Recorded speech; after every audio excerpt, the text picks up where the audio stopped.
Hey guys, it's Ben. I just wanted to briefly talk about like the UPA and what's going on and stuff.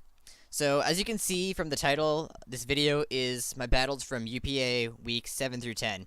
As you can also tell, they were a disaster because like they're examples of how to not play Pokemon.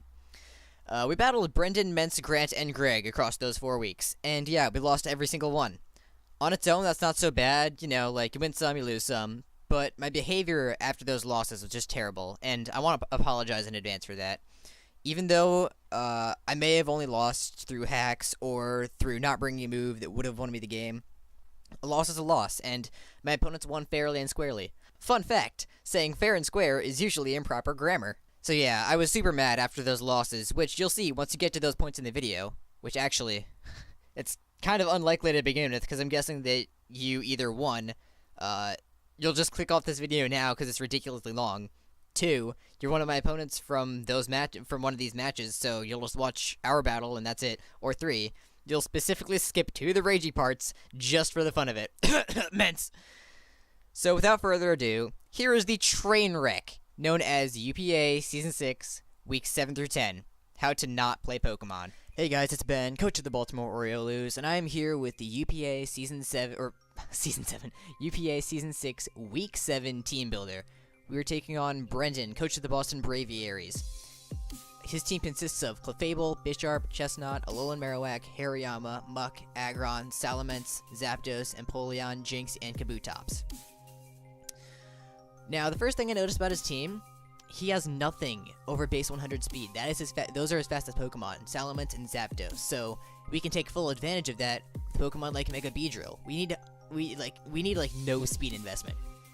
We can run Adamant. We can run a lot of bulk, so we can actually survive like some hits now. Granted, Beedrill's not gonna survive like probably not gonna survive a Flare Blitz from a Marowak, but still, I'm probably gonna be able to take some hits now. Poison Jab, U-Turn, those are standard.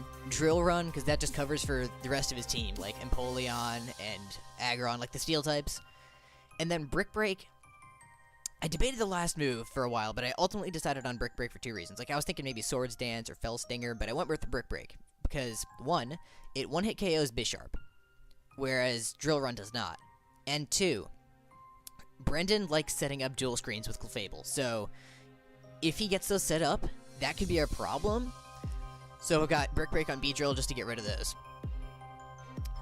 So yeah, the investment there, it's pretty self-explanatory. Train to outspeed, max speed, Salamence / Zapdos.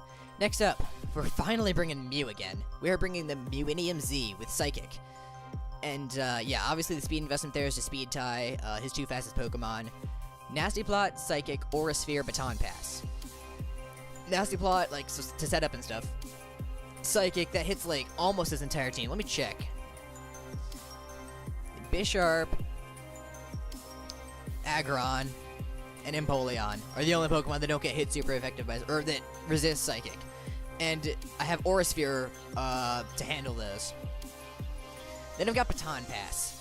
I was thinking about the last move for a while. I was thinking maybe, like, Shadow Ball, maybe Volt Switch. But I decided on Baton Pass because, 1, it gives me momentum. And 2, I can Baton Pass out the Nasty Plot to something like Jolteon. And again, Jolteon, because his fastest Pokemon is base 100, I can run Modest, and I don't have to run a whole lot of speed investment. So the rest of the EVs left over are obviously in bulk. Volt Switch, Thunderbolt, Shadow Ball, HP Ice with the Expert Belt.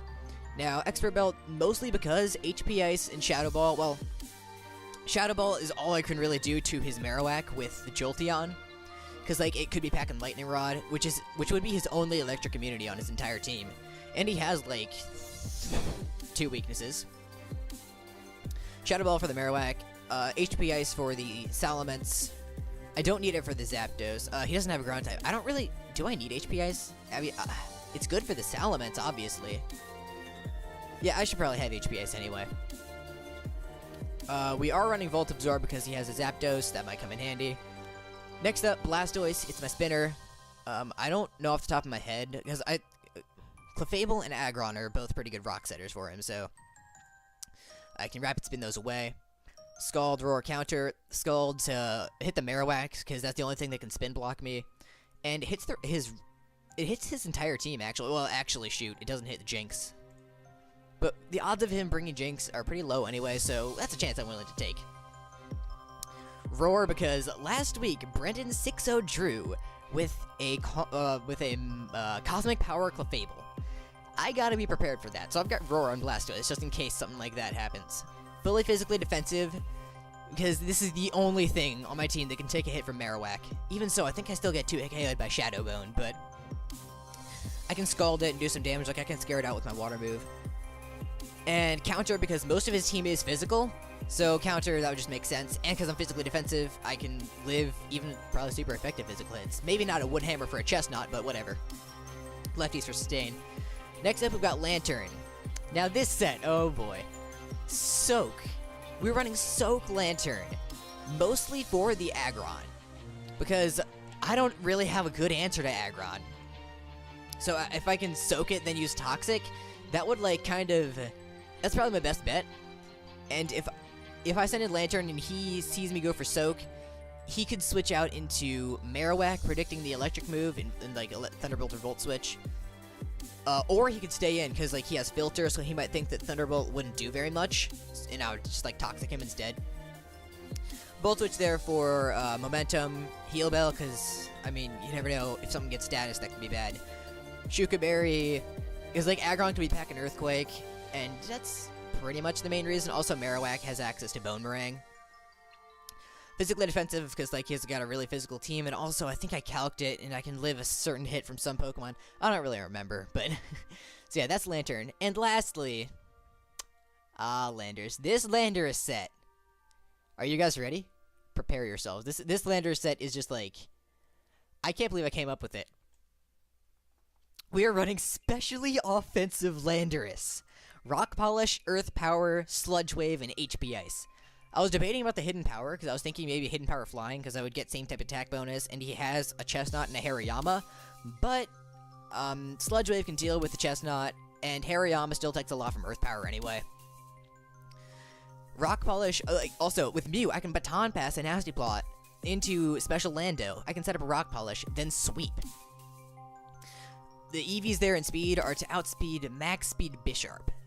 I'm not too concerned about Kabutops, because I have 2 water types, and like Lantern in particular is a really good answer to Kabutops. He doesn't know, but he might be afraid to go for the water move. And yeah, Yachi Berry, that's because a lot of things can be packing HP Ice.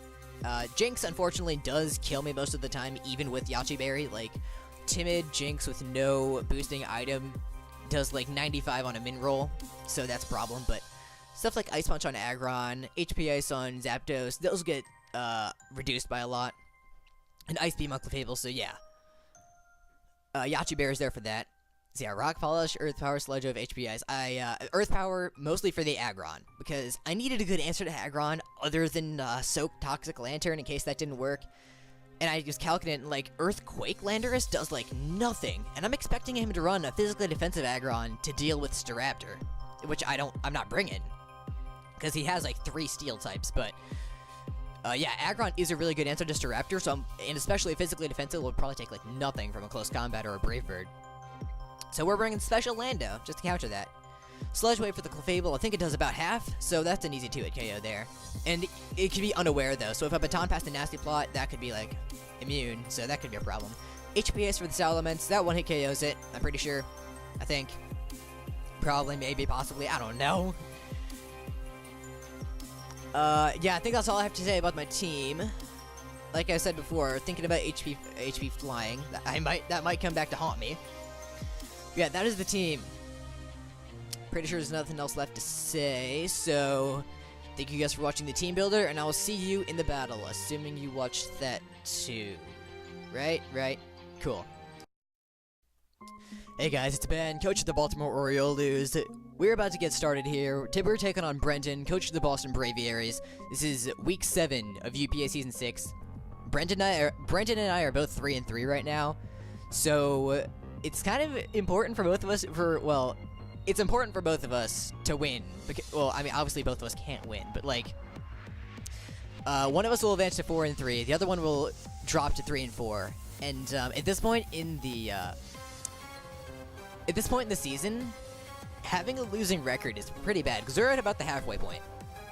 And like, half of the league makes playoffs just, like, based on how we're doing it this season.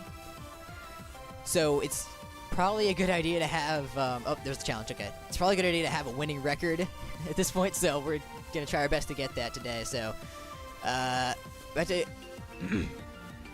see, just double checking the team. Make sure there's nothing stupid. Showdown didn't mess up any of these. Okay, we good. And accept. Alright, let's do this. Good luck, have fun. He does bring the Jinx. What does he not bring? He does not bring the Zapdos. Alright, let me get the link here. Oh, never mind. He's got it. Alright.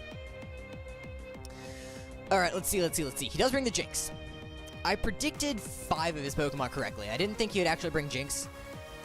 Wait, actually, I don't think I predicted the Hariyama either. I think I predicted him to also bring, I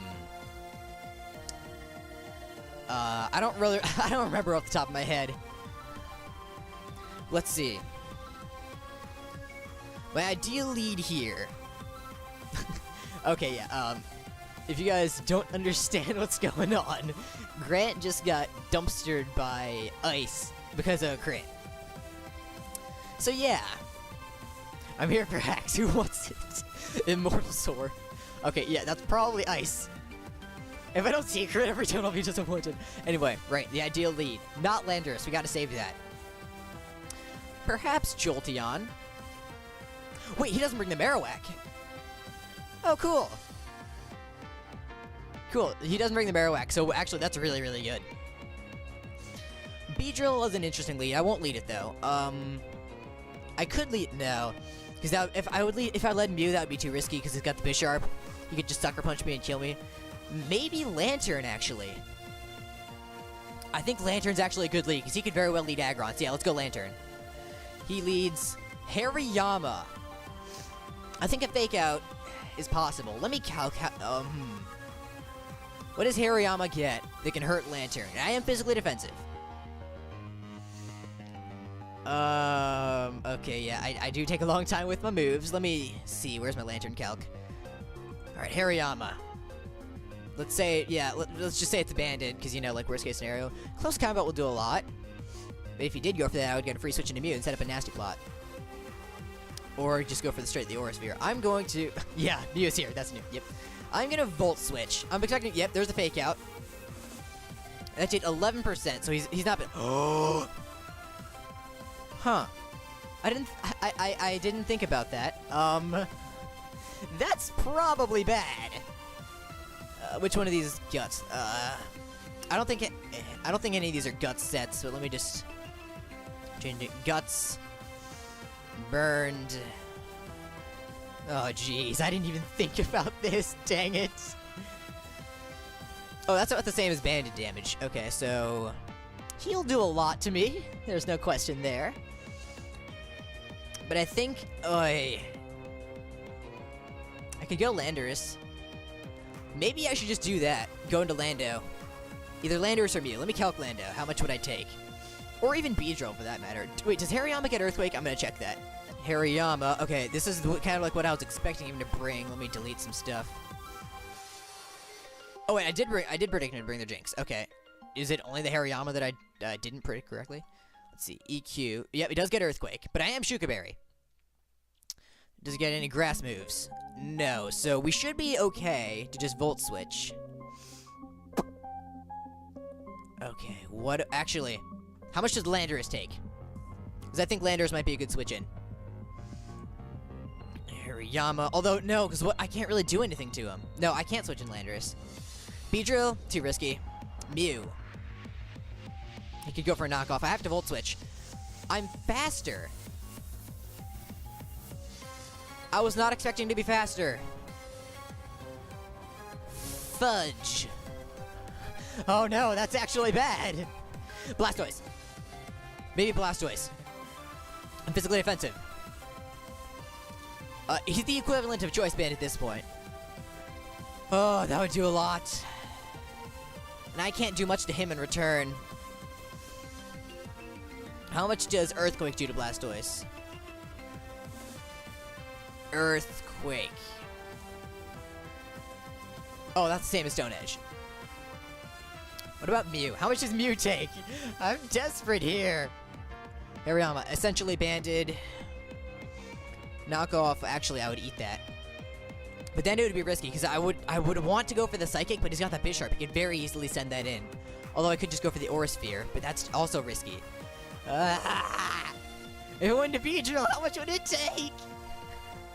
Hariyama! I don't have a good switch in! Oh yeah, he's got Stone Edge. I don't expect him to go for that. But, oh, do I just go into Beedrill? No. Ah! Do I go Mew? Do I go Landorus? Okay. When I watch this again, I'm going to be kicking myself. Like, I will know what I should be going into. I think Beedrill. How much does his Bullet Punch do to me? I'm calculating everything. Oh, that would do a lot. That's way too risky, and I can't do that. Though he has Fake Out, so I don't think he would have Bullet Punch. Beedrill is not the worst idea, but I can't risk sacking it early, you know.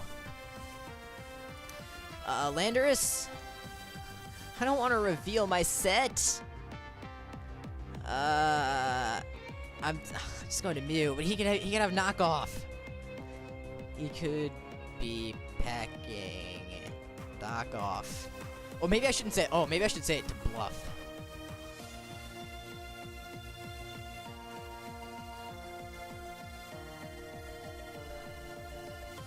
But what the heck?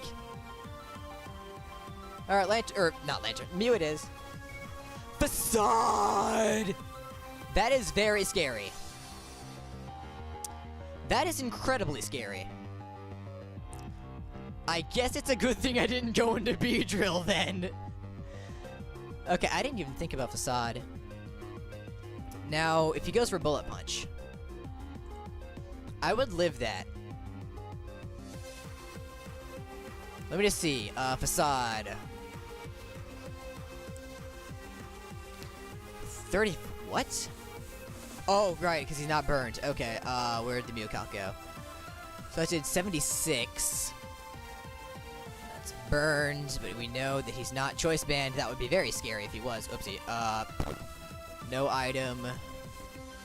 Something like that, I guess. Maybe. No, let me just, like, fix that, because those are messy EVs. Which you guys can't see the EVs, but I don't care. Psychic would kill. It's not a cat. Facade, yeah, it's about right there on the Facade, so Bullet Punch on a max roll won't kill me. I think, I have to go for the Aura Sphere, because this is...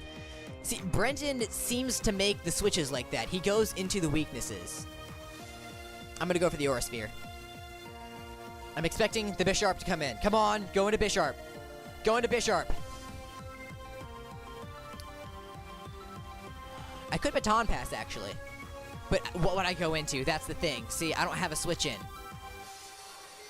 Well, Lantern, I guess, but, like, I wouldn't be able to do anything to him. Oh, come on, come on, come on, come on, come on. Switch, switch. I can't look. This is so nerve-wracking. Go into Bisharp, come on. The suspense is killing me. Come on, just go into Bisharp. Just go into Bisharp. No! I overpredicted. Oh my gosh. Ugh. See, if I'd gone for the Psychic, that would have killed the Hariyama. Although, actually, yeah, all that would have happened if I would have gone for the Psychic was that Hariyama would be dead. Like, I can probably kill it anyway. Maybe, possibly. Oh, jeez. What if I go into Landorus? Actually, Landorus... Okay, Landorus won't sweep, because the Jinx is at max HP, and the Bisharp is still on the field. But it's... Landorus definitely going to be really good in this matchup, even without the nasty plot boost. But Aura Sphere did 26%. I can get a feel on his investment, so... Huh. 26.2. That would have been like a really high roll. That probably would have been something like that. So let's see. I can actually kind of tell what his max HP stat is. 128. 128 times... What is it at now? Or what did it do? 26.2. Okay, that's not how you math. I don't know what I'm doing. Okay, so I'm not even gonna bother trying. So I could have just gotten a high roll there.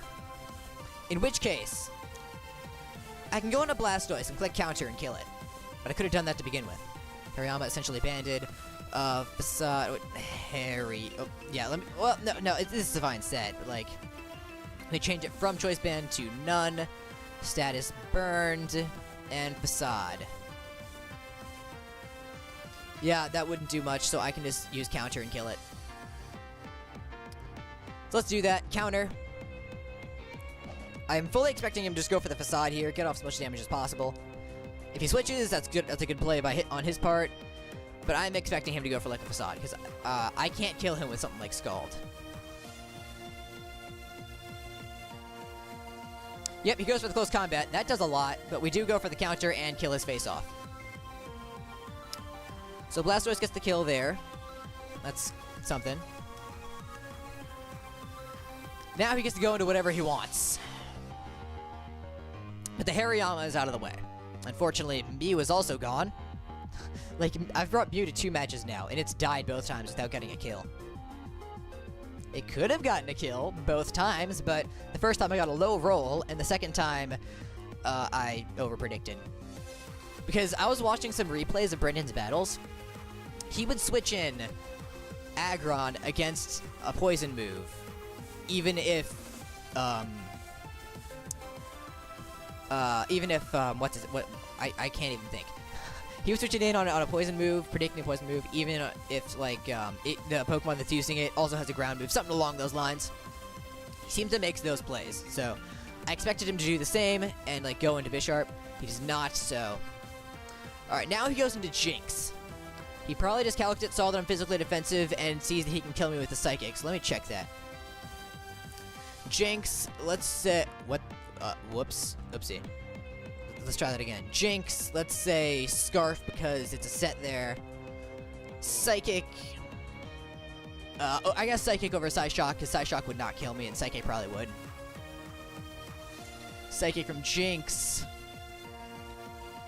That kills me from here most of the time, and I can't do much to him in return, so my best play is to switch out, I guess, into Lantern.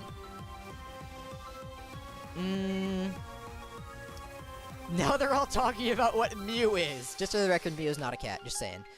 Jolteon, I'm not going to switch that in here. I think I just go into Lantern. Let me calculate that, though, just to be safe. Lantern against Jinx. Yeah, Jinx. What about Sub-Nasty Plot? Ooh, that could be scary. Voltage would not... Well, actually, Voltage would be a roll to break the sub, but what about Psychic? Yeah, sure, that's probably fine. I'll go into Lantern here. Let's see. Energy Ball! I didn't even know it got that! And he gets the special defense drop, so I can't risk... Oh my goodness. Wow, this is so bad. I'm about to be in a massive hole. We can calc that to see a set. 49.6 to Lantern. I didn't even know it got Energy Ball. I can't English. Energy Ball. How much did it do? 49.6? He's either, like, non-invested or that was a min roll. Wait, hold up, timeout. No, 49.8. That was like a min roll. Unless he's not invested, which is possible if he's like Nasty Plot. Or he would have some investment, but yeah. He could be if like he didn't reveal an item, did he? No. I think his play is just an Energy Ball again or Psychic. I don't want to because like if I switch out Lantern here, I could have just gone into the other Pokemon in the first place, and it would have been like a waste of damage on Lantern. But I feel like I need to keep it around for the Aggron. And then I just need to chip down the Jinx, so Landorus can come in later and sweep. Assuming he's not Scarfed, which is possible. Jolteon! And also, if he is not invested, like the Hulk was saying before, then Landorus might be able to live an Ice Beam. How much would Jolteon take from a move from Jinx? Sure, let's go with that again. Oh yeah, it could be Side Shock, so let's keep that up there. Psychic. Let's just look at all the different possibilities. Energy Ball. I mean, I would live a hit with Jolteon, and I could do a lot back with Shadow Ball. And, how much would... Just for the future. Thunderbolt. Oh, yeah, Thunderbolt. That'd be good for later. So I think I have to sack Lantern, then just use Thunderbolt. Yep, there's the Energy Ball. Now I go into Jolteon here. Or Beedrill. How much does Beedrill do with, like, U-turn? It's Jinx. Oh my gosh, I murder it. So then I can go into Beedrill, then I can get a free switch into Jolteon. Then what can he really do to me? Nothing. So I think my play is to Beedrill. And U-turn. Even if he's like Tanga Berry, there's no way he lives the hit. So yeah, let's go Beedrill. Mega Evolve. I gotta make sure we Mega Evolve there. And click U-turn. No reason not to do this. The Jinx just dies. If he's Scarfed, I mean, Energy Ball isn't gonna do anything to me anyway. So then that gives me a free switch into Jolteon. Which is what I'm gonna do. I'm gonna U-turn out into Jolteon. He's probably gonna go into Aggron. Then I Volt Switch out, go into Blastoise or Lando. Ooh, those are both good options. So we're not out of this yet. Far from it, really. Just that Mew and Lantern died early, and unfortunately, I was not able to use my Soak strategy. That would have been fun. I also could have used Soak on, like, Marowak if he brought it, so, his Fire and Ghost typing, so he wouldn't get Stab on on Shadow Bone and Flare Blitz, but he didn't bring Marowak in the first place, so we didn't have to worry about that at all. I will say, though, Marowak had an amazing matchup against my team. I had to prepare so much for it. I'm really surprised he didn't bring it. But yeah, let's see what his play is here. I'm expecting him to either sack Jinx. No, he wouldn't sack Jinx. I still have Landorus. I'm expecting him to go into Aggron, probably. Yep, he sent in Aggron. Oh, I could have gone for the Drill Run, but I didn't want to overpredict there and potentially lose my thingamabobber, so... Okay, I did 14.2. Ooh, we can calc this. Yes. 14.2% to Aggron. Oh, that's Jolteon. Whoops. Aggron. Let's say tank. 14.2. Is that, like, specially defensive? Careful. No, careful. That is... No, wait. Oh, no, I did it backwards. Impish. Oh, that's, like, defensive. Nice. Let's see. Jolteon to Landorus. Let me check the Jolteon calc. Aggron. Physically defensive Mega Aggron. Let's see. Impish. Thunderbolt would do half, but then Earthquake would kill me. So what about Landorus? He could very well have the Ice Punch on Aggron, but that's why I've got the Yachi Berry. So yeah, physically defensive. Earth Power does so much. Would it kill? It would be like, I would need like a max roll to kill from here. But yeah, that would severely limit his options. If he has Ice Punch, let's see, Ice Punch. That wouldn't do anything to me. So I think my play here is Landorus. He could predict the ground move and go into Salamence, but I have HPI, so that doesn't matter. I could go for Rock Polish. But the thing is, Earth Power doesn't one-shot. So I think I just need to go for... Yeah, and Jinx is still at full health. So I think I have to just go for the Earth Power. Alright, there's the Mega Evolution. Earth Power does not quite kill. 81%. Yeah, okay, got the Yachi Berry. Man. Mets just goes like, yes. Just said Special Landorus. Okay, so, yeah, Special Landorus. Yes, the Avalanche. I wasn't even thinking about that. I was thinking Ice Punch, but that's okay. The Yachi Berry really saved us there.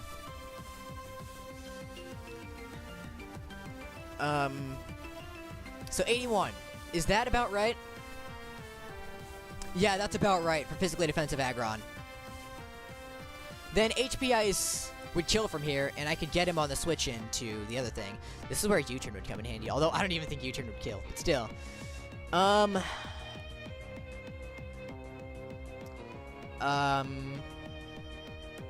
got a few options here. Sludge Wave is not one of them. I can Earth Power. I can HP Ice or I can switch. Switching is probably a bad idea, but at the same time, I feel like I should. So like, he could very well go into Salamence. And I don't want to reveal my hidden power Ice just yet, but at the same time, I could pick it off on the switch-in. And that's probably his best switch-in to Lando anyway. Well, because, like, Earth Power.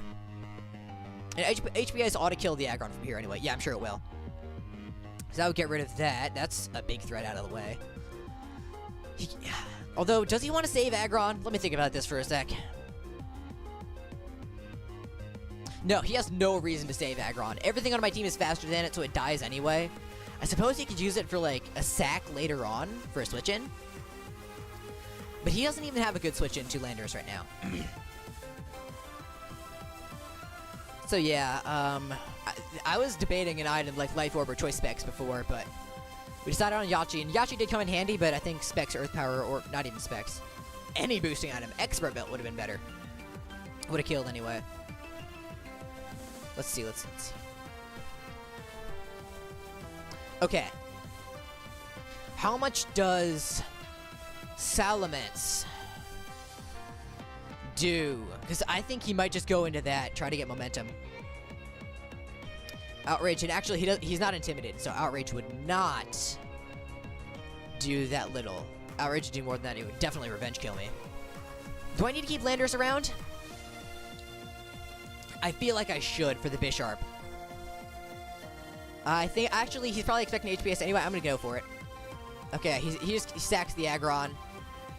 Now, he knows I have HP Ice, but that's okay. That is A-okay.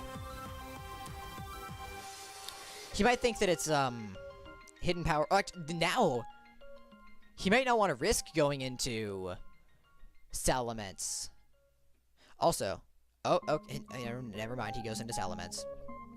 So he can easily revenge kill me here. Get a Moxie boost. Do I need to keep... Should I keep Landorus? I mean, now he knows I have HP Ice. He's not going to want to set up. He's going to want to go on the offensive. I'm definitely not switching in Beedrill or Jolteon. I could switch in Blastoise. Let's think. What is Salamence going to do to me? He might go for the Outrage. And if he does, can Blastoise take one then go for counter? Salamence. I would not be able to take an Outrage from this range. I would be able to Scald him. No, I would die. So if you... Actually, wait. I've got HP Ice on Jolteon. Let me see. Salamence. Oopsie. Oh, yeah. Okay, good. HP Ice would kill him from there, so if he kills me here, I go into Jolteon. I don't think I need Landorus. I mean, I feel like I should keep it for the Bisharp, but the Bisharp can probably kill me anyway. And I don't want to risk intimidating it. Actually, that's a good idea. I didn't think about that. Let me just go for the HP Ice. He goes for the Z Hydro Vortex. Okay, then. Is he not Mock? Oh, right. We just saw Intimidate. Right. Okay. Jolteon comes in here, and he gets a free HP Ice. I think that's my play. Beedrill. Let's just see how much Beedrill will do to Salamence.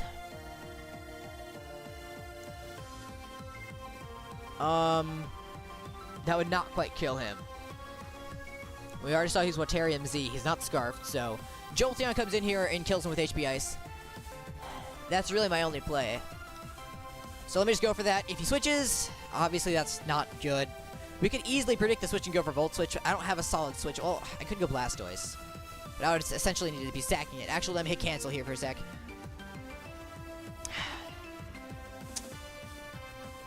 Also, we don't know if that was physical or special. If I Volt Switch, and he stays in, that would actually do a lot to him. I could do a lot to an incoming, like, Jinx or Clefable. He probably wouldn't switch in the Jinx. He'd probably go into Clefable, actually. So, if I Volt Switch, then Blastoise could come in. And actually, like, if he stays in, I can sack Blastoise, go into Beedrill. No, because Bisharp... Oh, I'm in Sucker Punch range with both, well... Let me look at Bisharp, see how much Sucker Punch would do to me. Sucker would not quite kill... well, what if he's adamant? Not quite kill me. And... Beedrill... I think I calculated this before and it would kill me. Blastoise, I don't know. Oh, no, I wouldn't die to that. He would also have knockoff, which would be scary. So, do I go for the HP Ice or do I Volt Switch? That is the question. I think he doesn't need to keep Salamence. But if he switches, I'm in a bad spot. So I think I Volt Switch into Blastoise. Or does HP Ice? I don't know. Although, if I go for the HP Ice, would I be able to kill anything else? No. No, what? No. HP Ice. And he switches into Bisharp. 15%. Yeah, see, this is why I wanted to go for the Volt Switch, but I'm too dumb. 14.9. What? Okay, he's like bulk invested. Yeah, that was a max roll, actually, possibly. So I'm gonna... Thunderbolt, I guess. Or I Volt Switch into Blastoise, then kill it. I have to Volt Switch. Yeah, there's a Sucker Punch. Yeah, because now it's in Scald range, I think. Yeah, now it's in Scald range, so... We go into Blastoise and click Scald. He does have Jinx... Oh, he does have Jinx with Dry Skin. But I'm not going to overpredict. That does not kill me. Alright, and this should kill him. Yes, good, okay. 2 kills for Blastoise, that's cool. So, we're tied up 3-3, but I think he does have a bit of an upper hand, but Bisharp is gone. That's excellent. And now, actually... Because Jolteon still has HP Ice, and I still have Beedrill. Oh, we're in good shape. We're actually in okay shape. I haven't been making the best plays in this game, but it might work out. We might be able to pull this one out.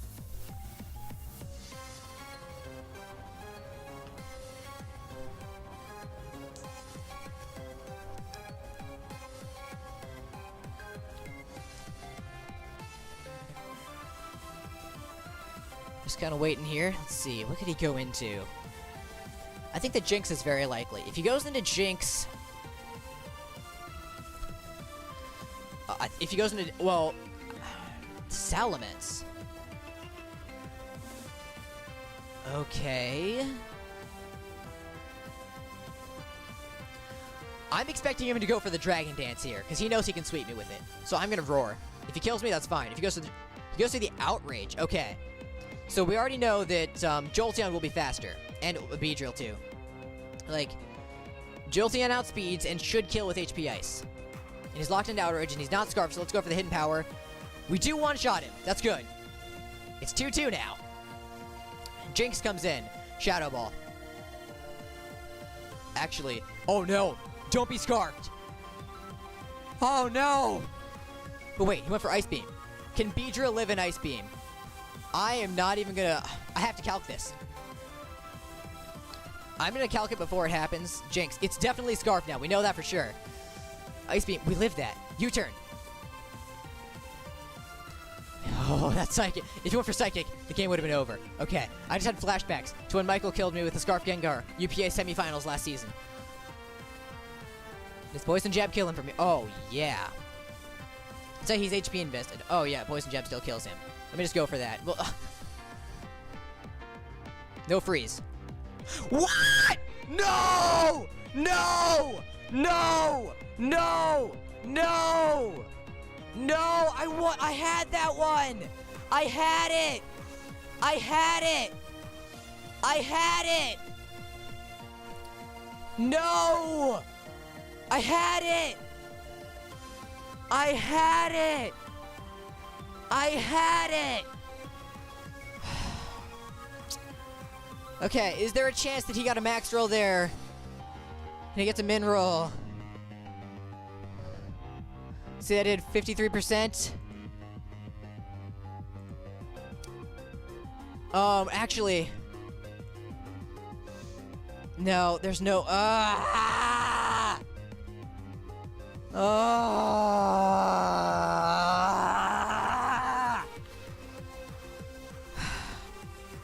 Are you kidding me? That's so stupid!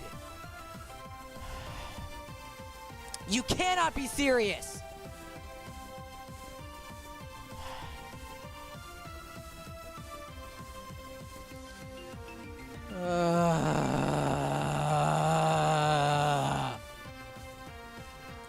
Are you actually serious right now? Ice Beam, and it froze me on a freaking scarfed Jinx.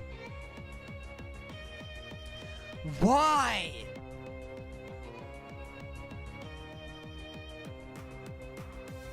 Are you serious? I'm so done. I'm so done. Oh my gosh, it's so stupid. So yeah, that was my battle against Brendan. He played that one really well. I did not. And the freeze at the end, all it really did was take away one differential point from me and give one to him, because, like, Beedrill would have killed Jinx, but then his Focus Sash counter Clefable would have killed my Beedrill.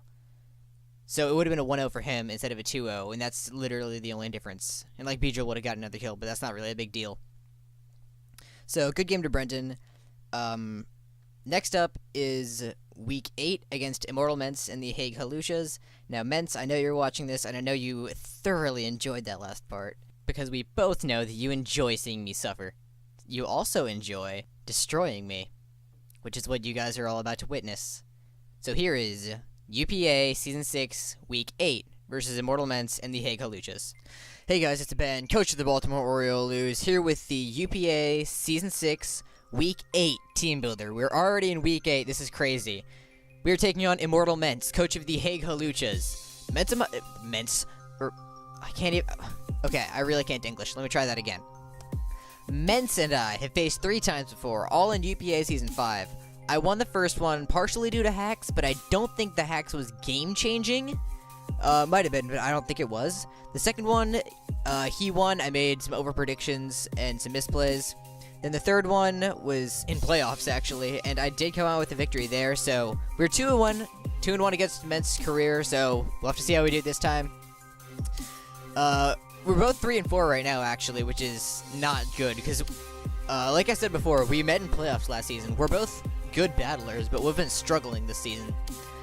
And since it's Week 8, and there are only 13 weeks in the season, well, obviously we both need to win this to have a shot at the playoffs, but, like, even if we lose, I think we still have a shot at the playoffs, but we really need to win this one. So, Mence's team consists of Weavile, Nidoqueen, Tangrowth, Emboar, Registeel, Rotom Ghost, Mega Pidgeot, Manaphy, Cresselia, Haxorus, Ditto, and Licky Licky.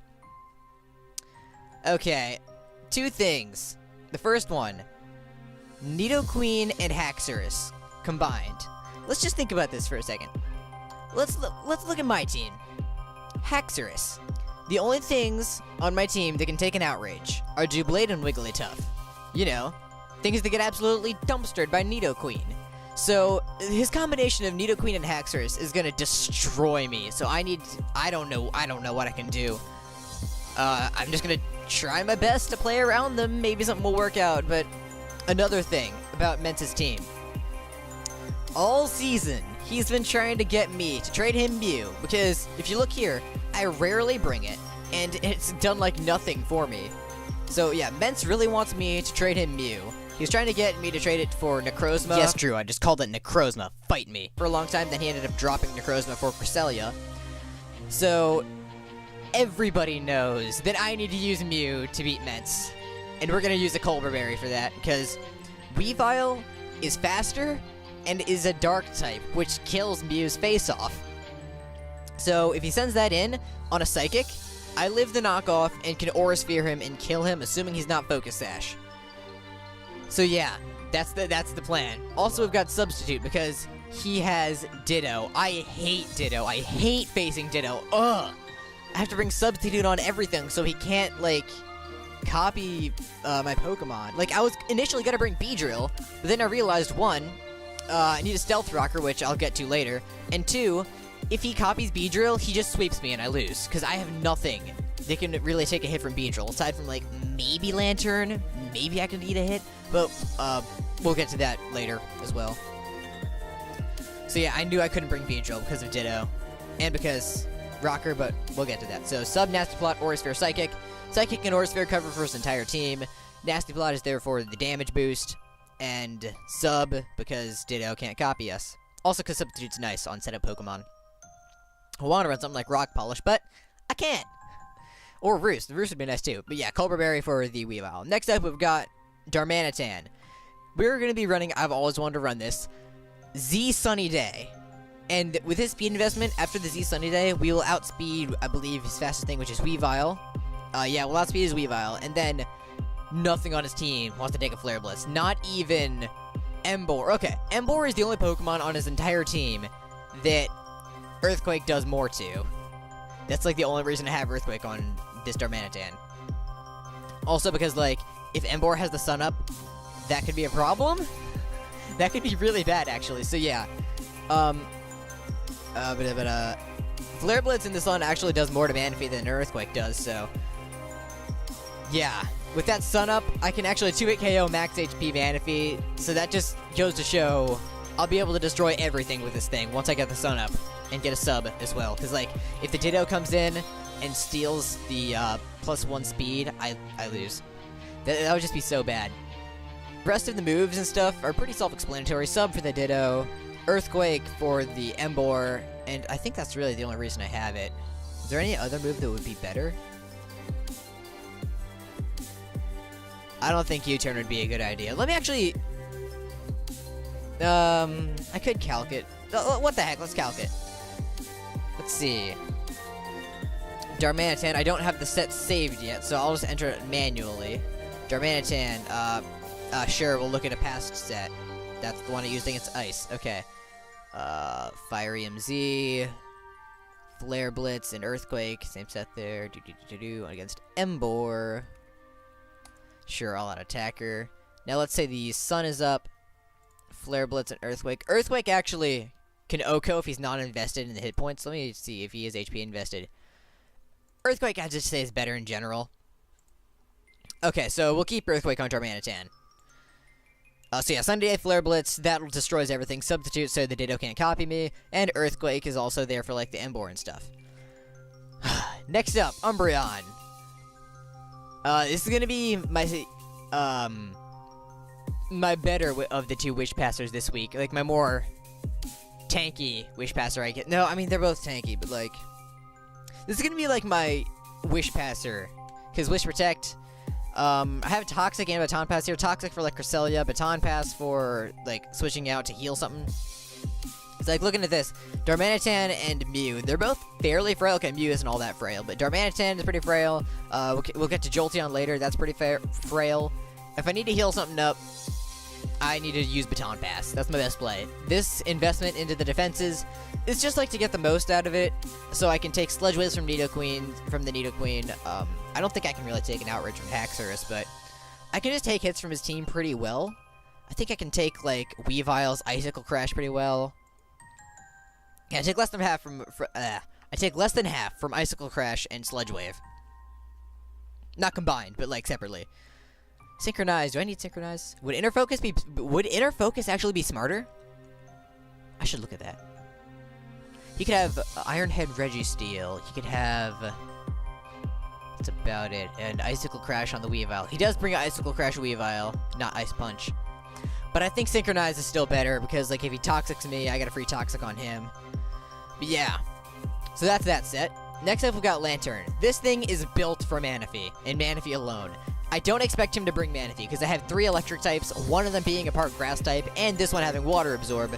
But in case he does, I need an answer to it. So this Lantern set right here. I can switch into a Manaphy on Stealth Rocks. If you use a Tail Glow, I can still survive a +3 Energy Ball from a timid Manaphy in max special attack. And if he doesn't go for Tail Glow and goes straight for the Energy Ball, I eat that hit. I just eat it. So this is a really good set for handling Manaphy. And I like I said before, even after Rocks, I can take the +3 Energy Ball.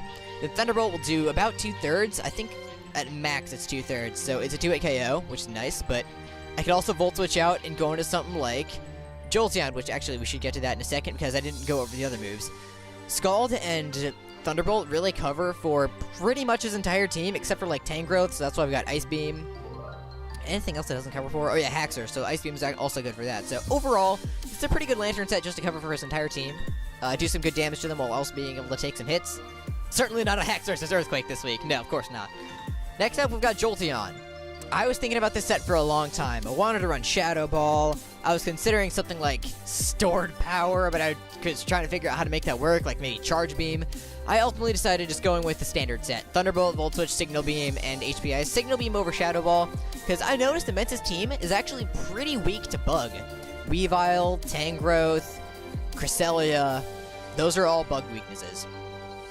I need something to hit the Nidoqueen, so I've got HPIs for that.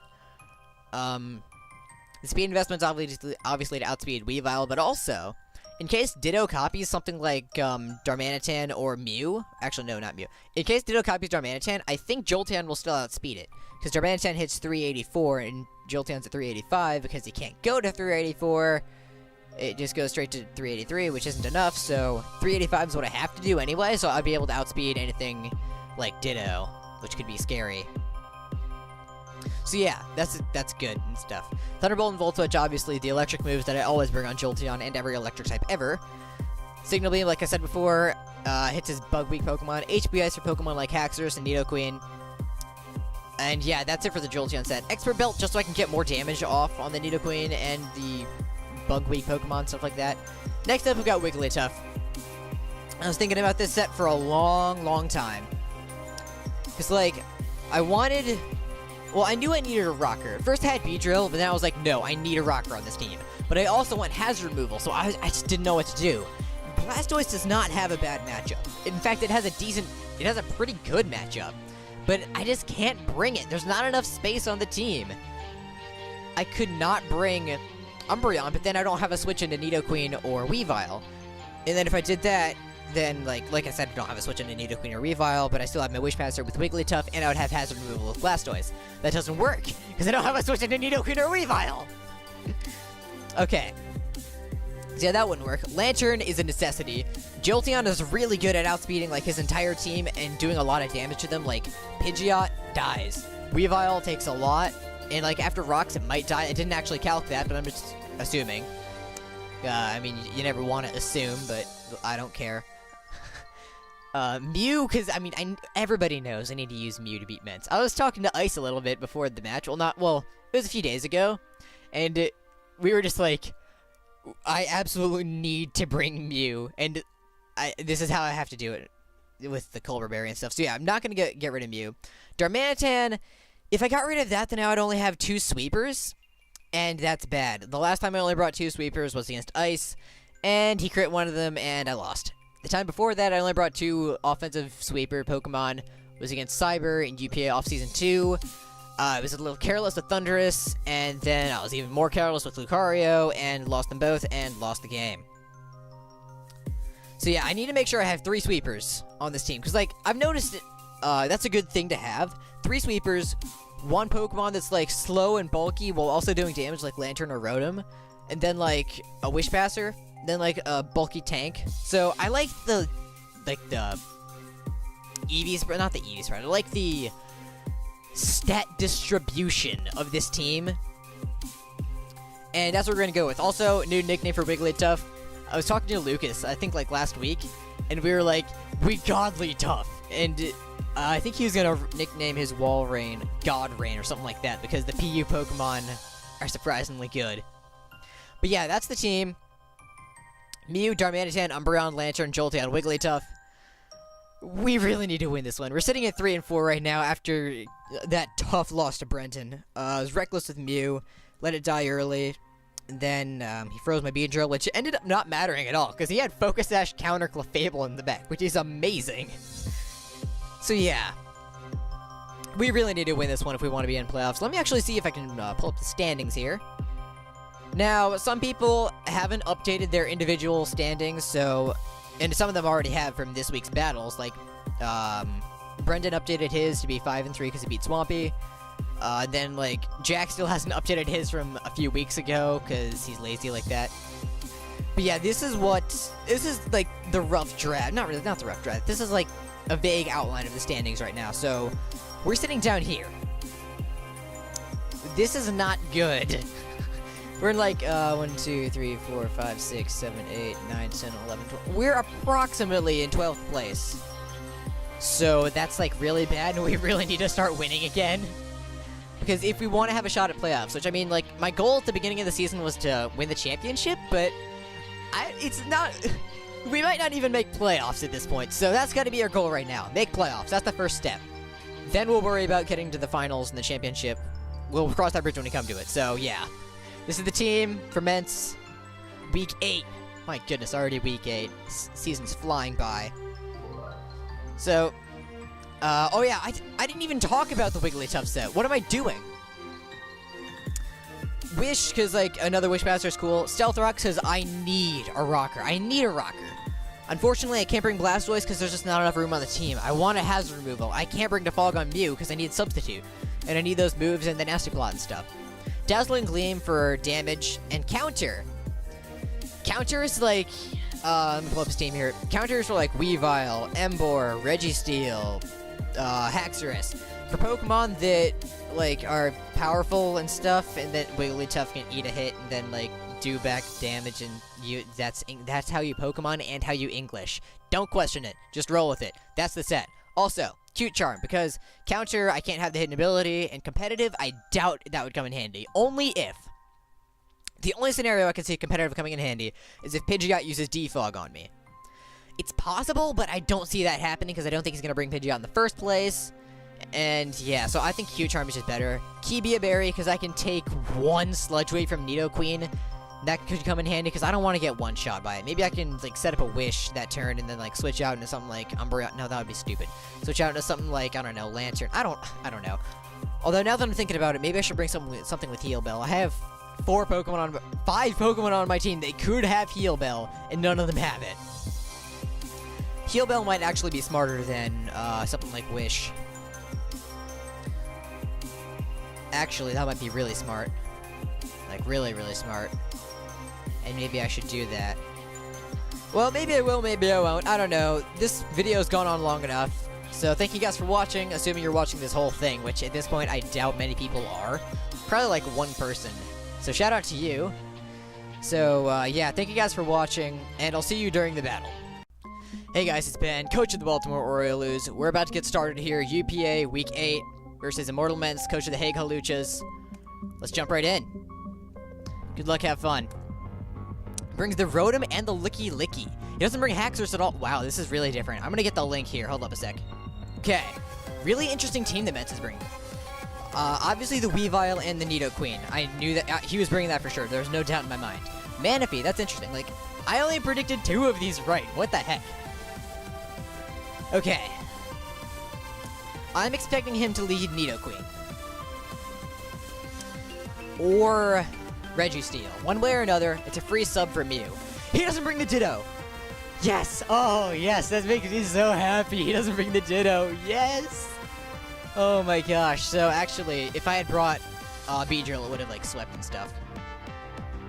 Oh yeah, it's like 1 a.m. for Mence right now. So, and it's like 7:25 for me. I'm gonna lead Mew. I think that's my play. Yeah, neither one of us brings hazard removal. I was correct to not bring competitive Wigglytuff. Alright, I think I lead Mew here. Does seem to be my best play all in all. Nidoqueen is his lead. So I believe Sub is the proper play. Because, yeah, Sub is a good middle ground play. Psychic would do some good damage to him. He can set up rocks, he can switch into Weavile. Sub is the play. No question in my mind. We go for the Sub here. So we'll see how this plays out. Because it doesn't have Ditto, I can be more reckless with Sub and stuff. Like, I don't have to always use it. Oh, I'm so happy he didn't bring Ditto. I hate that. I hate Ditto so much. Oh my gosh. He does switch out into Registeel. So, I don't know what he could have. I think I just go for the Aura Sphere. Let me check. Mew against Registeel. Registeel. Let's say especially defensive, because, you know, I guess that's worst case scenario. Aura Sphere does nothing. The Seismic Toss would break my sub, so I'm gonna go for the Aura Sphere. Actually... I don't expect to 6-0.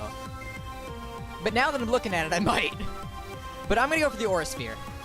Play it safely. He switches out into Rotom. Okay, so I should have gone for the Nasty Plot there. So how much does Psychic do?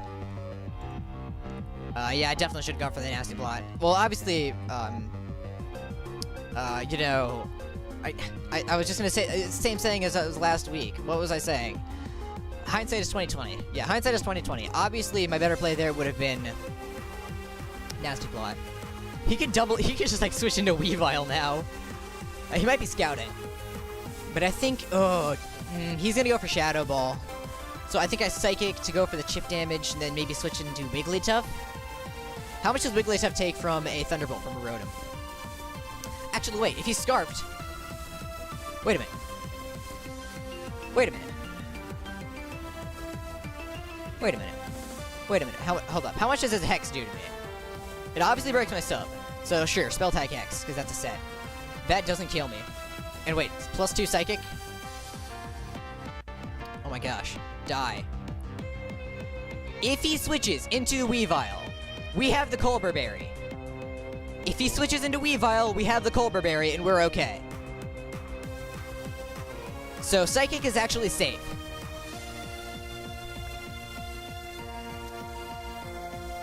Then you would get swept by the thing you wanted.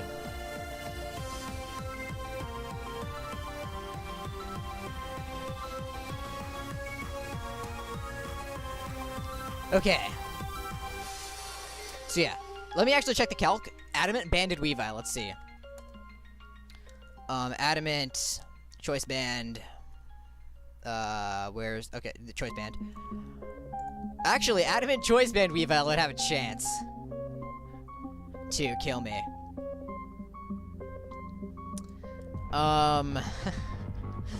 That could be bad if he is Adamant Choice Band, but if he's Adamant Life Orb, which is much more likely, he doesn't kill me unless he crits. So Psychic here, this will kill the Rotom for sure, unless he's like super bulky. Let me actually double check that Rotom calc while we're waiting.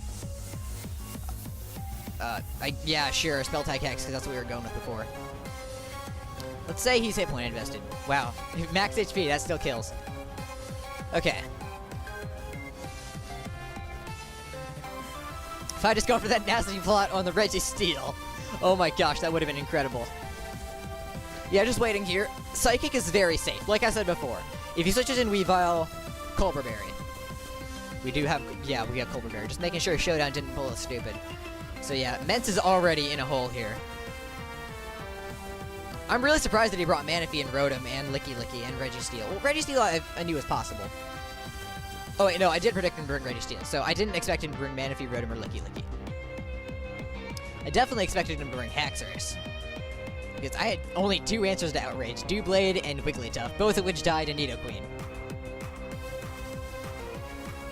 So yeah, let's just see how this goes. If he goes into Weavile, we Aura Sphere. Although, if he has Fake Out, that could be bad. Let me actually see. Life Orb, Fake Out. Like, he could totally be Adamant, because, like, Max Speed will still outspeed... Yeah, Max Speed Adamant still outspeeds Max Speed Mew. And I'm Max Speed because he has a... not a Shaman. I just watched Ice v Greg, and Ice had a Shaman on his team, so I have that in my head. He has a Manaphy, so, what about... any other move? Oh! He does go into Weavile. Okay, yeah, that's fine. We're Colbur Berry. Aura Sphere. Mence. At the very beginning of the season, before the season started, we were talking about the draft. Or it was the draft. I picked Mew first round, you picked Weavile first round. And I mentioned, because like, Angel picked up Mega Venusaur. You mentioned having experience with it, I mentioned having experience nuking it. Then you said you would nuke your Weavile, or you would nuke my Mew with your Weavile. Then I mentioned Colbur Berry. Then you said X-Scissor. And if he actually has X-Scissor here, that would be incredible. Oh my gosh. Yeah, if he actually has X-Scissor, that would be so funny. But Fake Out is my biggest fear here. Because if I just go for the Aura Sphere, it dies. So yeah, that's what I was checking before. I was checking to see how much Fake Out would do. So yeah, let's get rid of Poison Jab here and put Fake Out. Adamant Life Orb, Fake Out plus Knockoff could be scary, but just for the Knockoff, we reveal the Colbur Berry, and the Weavile is dead. Have a nice day. Have a nice day, Mence. No, it isn't nice.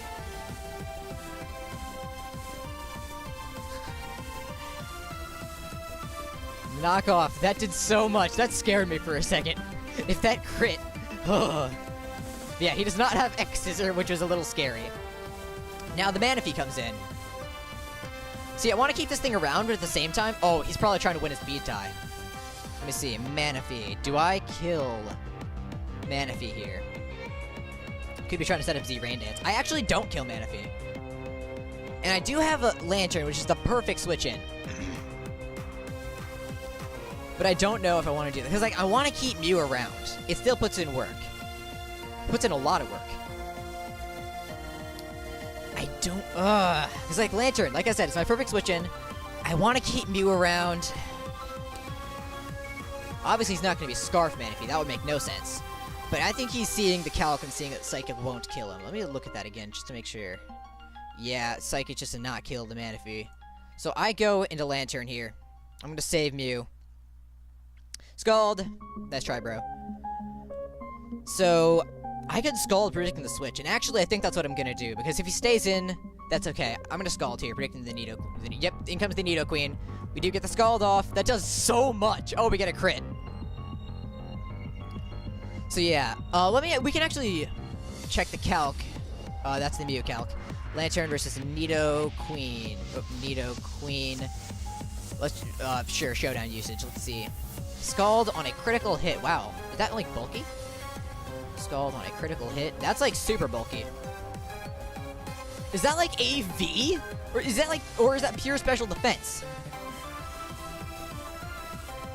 Okay. Max HP, max special defense, calm nature. I do 75 at most on a crit. So, could he be Assault Vest? I find that highly likely, actually, that he's Assault Vest. I don't know. I don't know. What is my switch into this thing?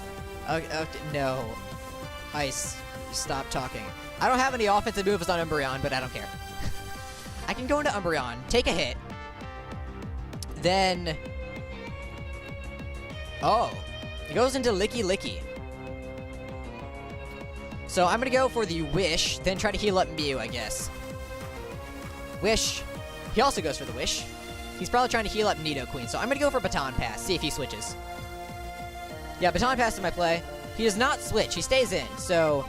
that's kind of risky, actually, to go into Mew. He could go for a Body Slam and kill me or something like that, so... I might just go right back out into Lantern and click Scald. Because Licky Licky, that doesn't get any form of momentum, I don't think, so... Also, by the way, I forgot to mention, I did replace Wish on Wigglytuff with Heal Bell. That just made more sense to me. This is not the time to go into Darmanitan, I don't think. Yeah, so I'm gonna go either Jolteon or Lantern. If I go Jolteon, actually, Thunderbolt would put in a lot of work. Let me actually see how much Thunderbolt would do to the Licky Licky if he stays in. Yeah, Licky Licky. Sure, I guess that's it, but he's probably gonna be max HP. Actually, if he's Earthquake, that's gonna be scary. Thunderbolt does nothing to that. Holy cow. So I'm gonna go into Lantern, because I know I can eat the hit. And, yep, he does indeed go for the Body Slam. He can't paralyze me. I do have more HP now, thanks to the Wish. Scald seems safe. I don't think he wants to switch in the Nido Queen. And for that reason, I might just go for the Thunderbolt. Licky Licky. Oh, Licky Licky. I think I want to go for the Volt Switch, actually. Will I be faster or slower? I think I'll be faster, so I'm just gonna go for the Thunderbolt, actually. Although, actually, we can see if he's offensive, or if he has any offensive investment. Body Slam to 29% to me. Licky Licky, Body Slam. 29%, that is not invested at all. That is no investment. That's like pure tank. So we got a pure tank Licky Licky. It won't be able to do anything to me, so I'm going to click Thunderbolt. Well, would I be losing anything by going for Scald? No, I'm going to go for the Thunderbolt. 30%. He does go for the Wish. This is an interesting play. Wait, I should have gone for Toxic with Umbreon. Let me do that. Let me go for the Toxic. Actually, wait, nope, no. Scald. Because if he goes into Nido Queen... Oh, no, he does not go into Nido Queen. Can we get a burn, though? That's actually bad, because we could have gotten a Toxic with, the other thing. Yeah, the burn is actually bad because while it does chip him down a bit, it doesn't chip him down very much. So that's actually really bad. I could go into Darmanitan and start setting up. How much does his body slam do to me? Licky licky. No investment. Let's assume it's impish nature. Body slam. That breaks my sub, doesn't it? Yeah, that would break a sub, so there's no point in doing that. That's actually, yeah, that's so bad that we actually did that and got the thing there. Actually, wait, this is a free opportunity for rocks. No, Volt Switch, Volt Switch. Yeah, there's no way he switches in the Nidoqueen here, but Volt Switch is very safe. I mean, that's why Volt Switch is safe, because there's no way he switches in Nidoqueen. There's no way. So let's see what he wants to do.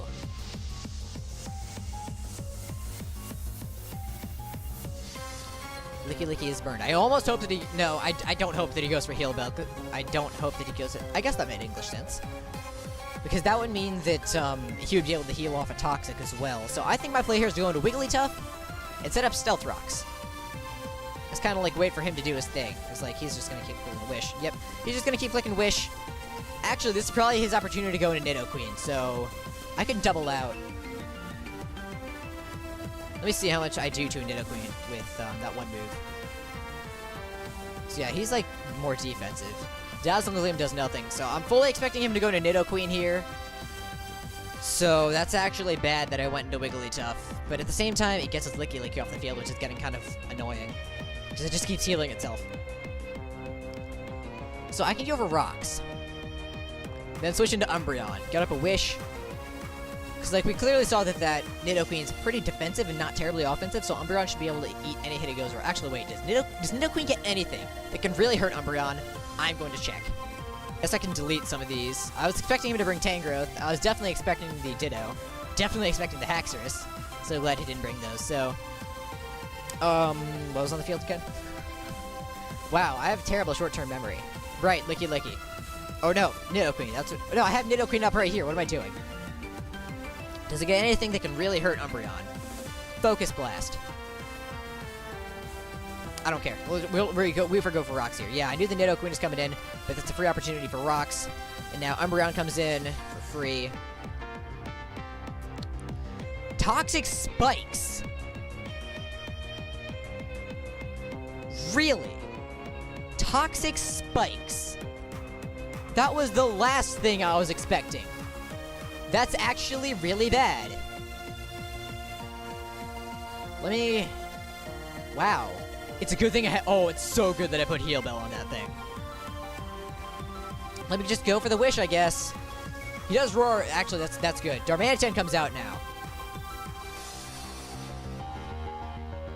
now. This is not the time to go for the Z Sunny Day, I don't think. So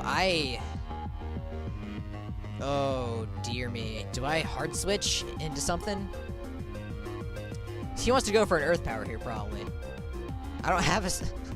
I'm so smart. I don't have any ground resists. I can just go right back onto Umbreon. Wow, this is actually bad. What am I doing? I need to get Mew back in. That's for sure. I should actually calc how much I do. The only damage we've seen Nidoqueen take was the crit on from Lantern. He's definitely not AV. So let's actually check that calc again. Lantern did... How much did Nidoqueen? On a crit, I did 70... something. 75% on a crit. Like 75 on the dot, just about. And we already know that he's not AV. So, yeah, it's as if he's, like, pure special tank. He might be impish, though, or bold. He might be a mixed tank, like bold, max HP, max special defense. That actually makes sense of what his set would be. We can actually see exactly what 75% of that is. Was it exactly 75%? I think the screen is a little off here. That's better. Okay. Scald on the move there. Yeah, 75.7. So 75.7 of that. 75.7. Oh, they don't have the decimal points. I will do it manually. Let's see. Assuming his HP is 383. 75.7 times 383.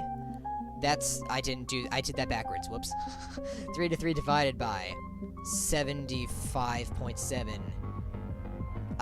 Okay, I'm not good at math, clearly. 75.7 divided by 383. One of these is gonna be right. I don't even remember what I'm looking for now, dang it. What am I doing? Wait, this is the Wigglytuff calc. What the heck? Where's the lantern calc? Oh, 384. Trying to figure out the exact amount of hit points he had there. So, 0.757 is actually that. 290 is how much that skull did. Right there.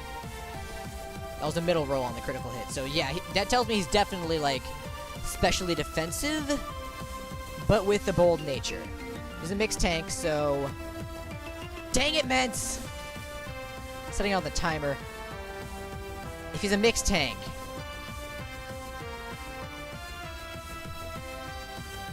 4 investment there in the bold nature. Flare Blitz will actually do a lot. Has a chance to kill. Let me do that. Flare Blitz. He switches into Manaphy. Whoa. I crit him again. That's doing a lot. But my... oh, cool. I heal up. Forgot that was the thing. Nice. So now, Lantern, like I said, it's the perfect Manaphy switch in.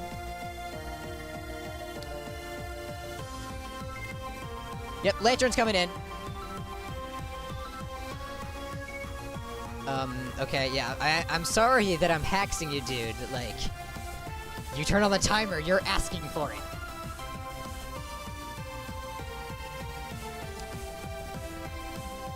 So yeah, it's a really good thing I have Heal Bell on Wigglytuff. That can come in handy. Actually, wait, if my things are always poisoned the entire time, then there's not much of a point. Go for the water move. Rest? Really? I'm assuming he's Rest Talk.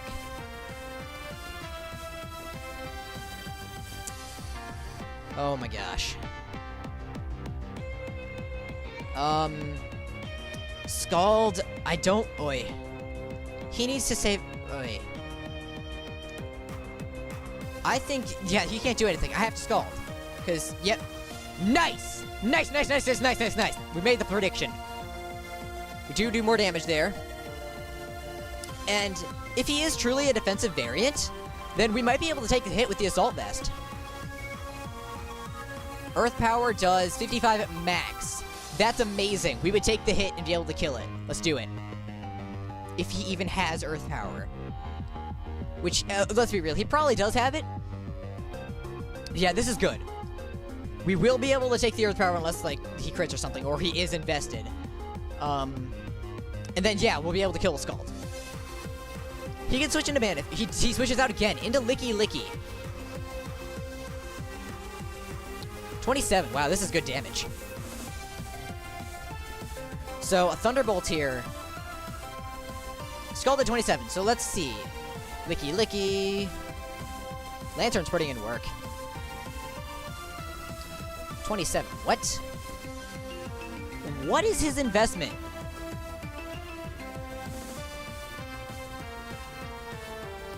Oh, wait, that's a crit. Okay, I was gonna say, what the heck? Okay, so yeah, he is hit point invested. Probably max HP. Yeah, that's probably it. Maybe like max special defense. He might, or max defense possibly. Yeah, he could be easily physically defensive. I could totally see that. So then, Thunderbolt has a chance to kill from here. I'm gonna go for the Volt Switch. Yeah, Thunderbolt wouldn't have killed. So now he goes for the Wish. And we can go into Wigglytuff and go for Heal Bell. That wouldn't really help us very much. Dang it, Mence. Can you turn off the timer, please? And thank you. Yep, Wigglytuff. Send that thing in. Go for the Heal Bell. He has his own Heal Bell. Okay. So, oh, that's actually pretty smart. Healing up Manaphy there. So, I'm gonna go for... I guess I go for... what about Dazzling Gleam? Or I double out now, predicting one of his other Pokemon to come in. How much does Dazzling Gleam do to a physically defensive Licky Licky? Licky Licky. Does that kill from here? That kills. Let's go for it. He has Protect. I should have gone for the Heal Bell. Fudge. Dazzling Gleam again, because we can. Wish. Kill it. Not quite. Heal Bell. Yep. There's a Protect. Heal Bell going to heal up the poison. Which doesn't even matter right now because... yeah. It doesn't matter because he's got the Toxic Spike up there anyway, and I don't have any way to remove it, so... I guess I just need to switch out. I'm expecting him to send in, the Nidoqueen, so I guess I could go into Umbreon. Although, he could go into No, I'm gonna go into Umbreon. That's pretty safe. So I can go for the Wish and heal something up if I want to. He goes for his own Wish, so let me go for a Wish here. That's an annoying Licky Licky.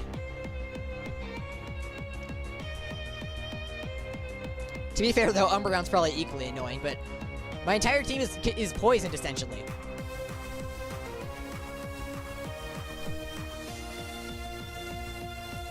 He does switch into the Registeel. Alright. I guess I'll Baton Pass here. Not really a reason not to. I can Baton Pass into something. Actually, if I go into, Darmanitan, that could be pretty good, actually. Let me see. Darmanitan versus Registeel. That could be my opportunity to set up. Like, what if he's Earthquake? I'm pretty sure it has access to Earthquake, so let's just see. Earthquake. That would actually do a lot, but that's a chance I'm willing to take. Because it wouldn't kill, I don't think, and Wish would heal up. He does have the Earthquake! But we do heal up, which is good. So... Flare Blitz, I think, is still the play. Flare Blitz to a physically defensive Registeel. Oh my gosh. Max HP, max defense Registeel. Still takes 87 at min. Oh, is that a chance I'm willing to take? I think it is. And I could set up the Sunny Day, but then I would just, like, die so quickly. So I think I have to Flare Blitz. He could be Akaberry. He could also not be physically defensive. Let's see. That Earthquake did 53. That's like, yeah, that's like non-invested, so... Could be defensive. I don't think he's taken any damage before, so... I think Flare Blitz. Which would not quite kill. Not quite enough. He's Rocky Oh. Huh. So we get to kill him here. With Earthquake. So let's do that, so we don't take any more recoil. Then we get off one more hit. I don't get them either. Well, I won't say that. When the timer's on, I can't think. Oh, he switches into Manaphy. Okay, so... Earthquake then. Okay, that does nothing. He could go for the Tail Glow. That would be a problem. So let's go for the Inferno Overdrive. Actually, wait, what's more powerful? Flare Blitz or an Inferno Overdrive? I genuinely don't know. So let's see. Manaphy. I'll just sack Darmanitan here. I think I'll sack it. This team is like super chipped down. I don't really need it anymore, I don't think. Okay, let's see. Manaphy. Flare Blitz has about half at most, so Z Flare Blitz will do more than that. So let me just go for that anyway. He still wants to go for the Tail Glow. He switches into... Oh. Okay, he burned my Z move, unfortunately. Okay, that's fine. So we both die here. Don't know what he was expecting, but whatever. Jolteon can come in and kill the Nidoqueen. Can do a lot to the Licky Licky. Can hurt the Rotom, but not really do much to it. I can Volt Switch out, I guess, and go into something else. But... I think Jolteon is my play. I really think Jolteon is my play. Because it can do a lot to whatever he wants to send in. So... How much does it do to Manaphy? Probably kills it. Thunderbolt? Oh yeah, Thunderbolt will kill it for sure. Volt Switch would do a lot as well. Nidoqueen. Oh, let's see. He sends in the Rotom. Okay. Oh, he's going for the Hex here. Yep, he's going for Hex. Yeah, I Volt Switch. He switches down to Licky Licky. That's interesting. 26 there. Okay. Nice chip damage. So, actually, Mew's gonna die to Rocks on entry, so I can use that for a switch if I want to. I'm running low on offensive Pokemon. Shoot.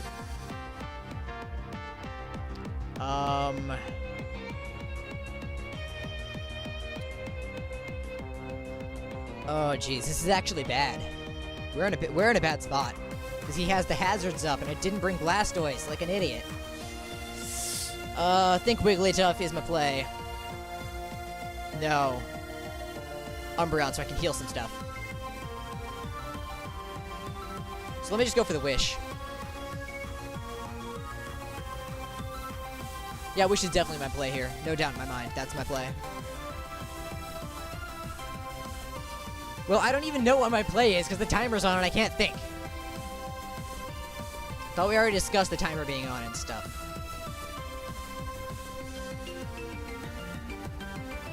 He goes for his own Wish. I guess I'll Baton Pass.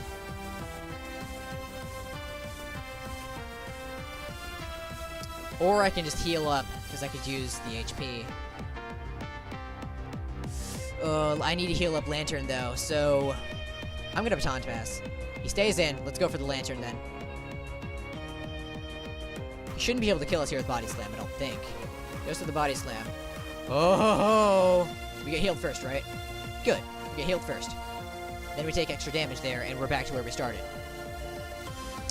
So he goes for the Protect. Let's go right back out into Umbreon. He goes for the Body Slam. Wish. Need to heal this thing. Wait a minute. Oh no! Oh no, that's bad, that's bad, that's bad, that's bad. That thing is the oh no, no, no, no, no, no, no, no, no, no, no, no, no, no, no, no, no, no. That was really bad. That's when I needed to sack off Mew. I think Jolteon's gonna be the only thing that I can do. Licky Licky. Licky Licky. Oh my gosh. Jolteon it is. Let's go. Thunderbolts. Fully expecting to Protect here. Yep, but I do get healed up from Wish, so that's nice. Oh my gosh. He could easily switch in the Nidoqueen. I might actually predict him to do that. No, I won't bother. Oh my goodness. I think we lose. Because I didn't bring Blastoise. I didn't think Hazard would be that much of an issue. Thunderbolt, Para, please. Wish. Okay, yeah, cool, whatever. I don't like you. Yeah, I think we lose this one. Para, please. Oh, that does so much. Yeah, I can't think. Because the timer is on. Yeah, he just goes... I'm just gonna sack Mew now. Yeah, I don't know why I let Jolteon get so chipped down, so... I'm gonna go into Wigglytuff and just click Counter, see if that does anything. Or I can just click Heal Bell, that won't do anything. You go for either the Dazzling Gleam or the Counter. I'll go for Counter, because I don't care. Oh, no, he protects. Okay, cool. He's not going for Body Slam now, so let's go for the Dazzling Gleam. Yeah, he got hazards up.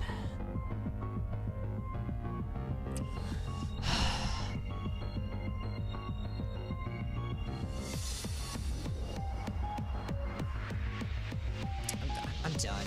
This game is over. I hate Licky Licky. Didn't expect him to bring it. Let Darmanitan go down early. It's way too hot in this room right now. I thought we had that. I thought we had that so many ways.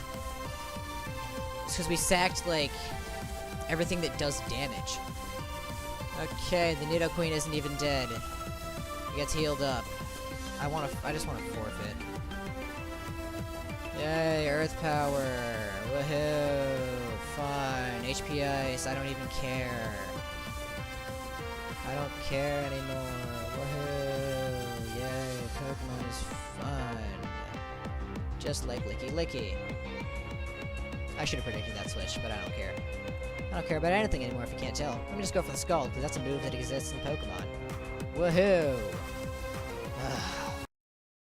So yeah, that went just swimmingly, didn't it? If had I brought Blastoise, or had I killed the Licky Licky early on, things might have been much different. But I mean, like, what's done is done. It's too late to change anything now. What can you do, really, except not do that again in the future? So obviously that didn't exactly go as planned. So with 2 crummy games behind us, we're moving on to, I believe, Week 9, taking on Grant. Well, technically Survive is the coach of the Dallas Stars, but Grant took over mid-season. I think I explained this in the video. If I don't, who cares? So yeah, without further ado, here is Week 9. Hey guys, it's Ben, coach of the Baltimore Orioles, here with the UPA Season 6 Week 9 Team Builder. Now, it's Week 9 and we're struggling. We are sitting at 3-5 right now. Certainly not the place that we want to be. We've had a very rough season. Tough loss to Mence last week. He got up hazards. Didn't bring Blastoise because there just wasn't enough room on the team, and I didn't think I would really need it. Turns out that if I had Blastoise, I probably would have won that battle. And then, my battle against Brendan 2 weeks ago, I was kind of sloppy, and he had counter Clefable in the back with Focus Sash, so it didn't even matter that his Jinx froze me. But yeah, coming off a couple of tough losses, hopefully we can turn it around. This week we are taking on not Survive. Survive is no longer the coach of the Dallas Stars. At the beginning of the season, Survive was the coach of the Dallas Stars. He played for 5 weeks, went 1-4, and then he decided to he didn't lead the league because he didn't leave the league altogether because he's still around. He's still an admin, but instead Grant, also known as G Mars, is taking over as coach of the Dallas Stars. And like I said before, Survive left it at 1-4. He's now 2-6. The first battle he had was against Lucas. He had Z Mud Slap on Jirachi to deal with Heatran. That was incredible. Then after that, he lost to a couple of people. I think Ice, then Angel. Yeah, he lost to Ice and then Angel. Ice, if Ice hadn't have if Ice didn't crit his Slowbro, and or if his Slowbro had Psyshock, he probably would have won that one. Or at least he would have been in a much better position. And as for his battle with Angel, I don't really remember that all too well, but I think if he had Water Shuriken, he would have had a chance. Like Water Shuriken on Greninja, he would have had a chance to win it. But yeah, Grant is a good player, based on what I've learned here. And yeah, so that's a thing. Anyway, something else. After my battle with Mence, I decided, you know what? I need a fighting type. I need something that can actually... I need something good, and I need to get rid of Umbreon. So, we dropped Umbreon. We now have Cobalion. I did this for a few reasons. First of all, you'll notice my team, this is my only fighting type. So, I need a strong fighting type, and Staraptor's Close Combat ain't gonna cut it. In addition, Doublade and Wigglytuff are the only Pokemon on my team that are immune/resist dragon moves, so like in case of Outrage I have to bring one of them. If there's a Pokemon with Outrage, I am forced to bring either Doublade or Wigglytuff. Heck, if there's a Dragon type in general on the opponent's team, it's in my best interest to bring one of them. So adding another Steel type also helps, so I have more variety, more Pokemon to choose from. Also, my speed tiers. 108 is really nice because I've got Jolteon at 130, Beedrill at 145, and going back to Jolteon, we're at 130. The next slowest is 100. So anything, like for example, Mence was able to run Adamant Weavile. I don't know if he actually did, but he would have been able to. And Grant would be able to run Modest Greninja, but now that we have Cobalion, he's forced to run Timid, or Jolly, or Naive, or whatever he's going for. So yeah. And also we need another rocker, and just as icing on the cake, Cobalion has access to Volt Switch. So all in all, Cobalion's a really good addition to the team. I didn't really need Umbreon because I've got Wigglytuff for Wish support, got Jolteon and Lantern and Wigglytuff for Heal Bell. So yeah, I really didn't need Umbreon. So yeah, we have Cobalion on the team now. And another thing to notice about Grant's team, well, I'll get to that in a minute, but Cobalion, talk about that. We are bringing Gorsuch the Cobalion, named after Neil Gorsuch, the new Supreme Court Justice, because, you know, like, justice Cobalion is justified and stuff. Anyway, we're running physically offensive Cobalion. Initially, I had Stealth Rocks in this slot instead of Swords Dance, but we'll get to that later. So we're going to be running Swords Dance, Close Combat, Iron Head, and Volt Switch. Volt Switch for the momentum, obviously. Close Combat and Iron Head cover for his entire team neutrally. And after a Swords Dance, he can... Actually, wait, timeout, hold up. I don't cover for Slowbro. I thought I covered for his entire team neutrally, but I don't hit Slowbro. Well, I've got Volt Switch for that. So if he still has Slowbro in the back, I won't set up a Swords Dance, and I'll just go for the Volt Switch. That'll do some decent damage with the Expert Belt. I do have a Jolly Nature, but base 90 on the special attack isn't bad. So...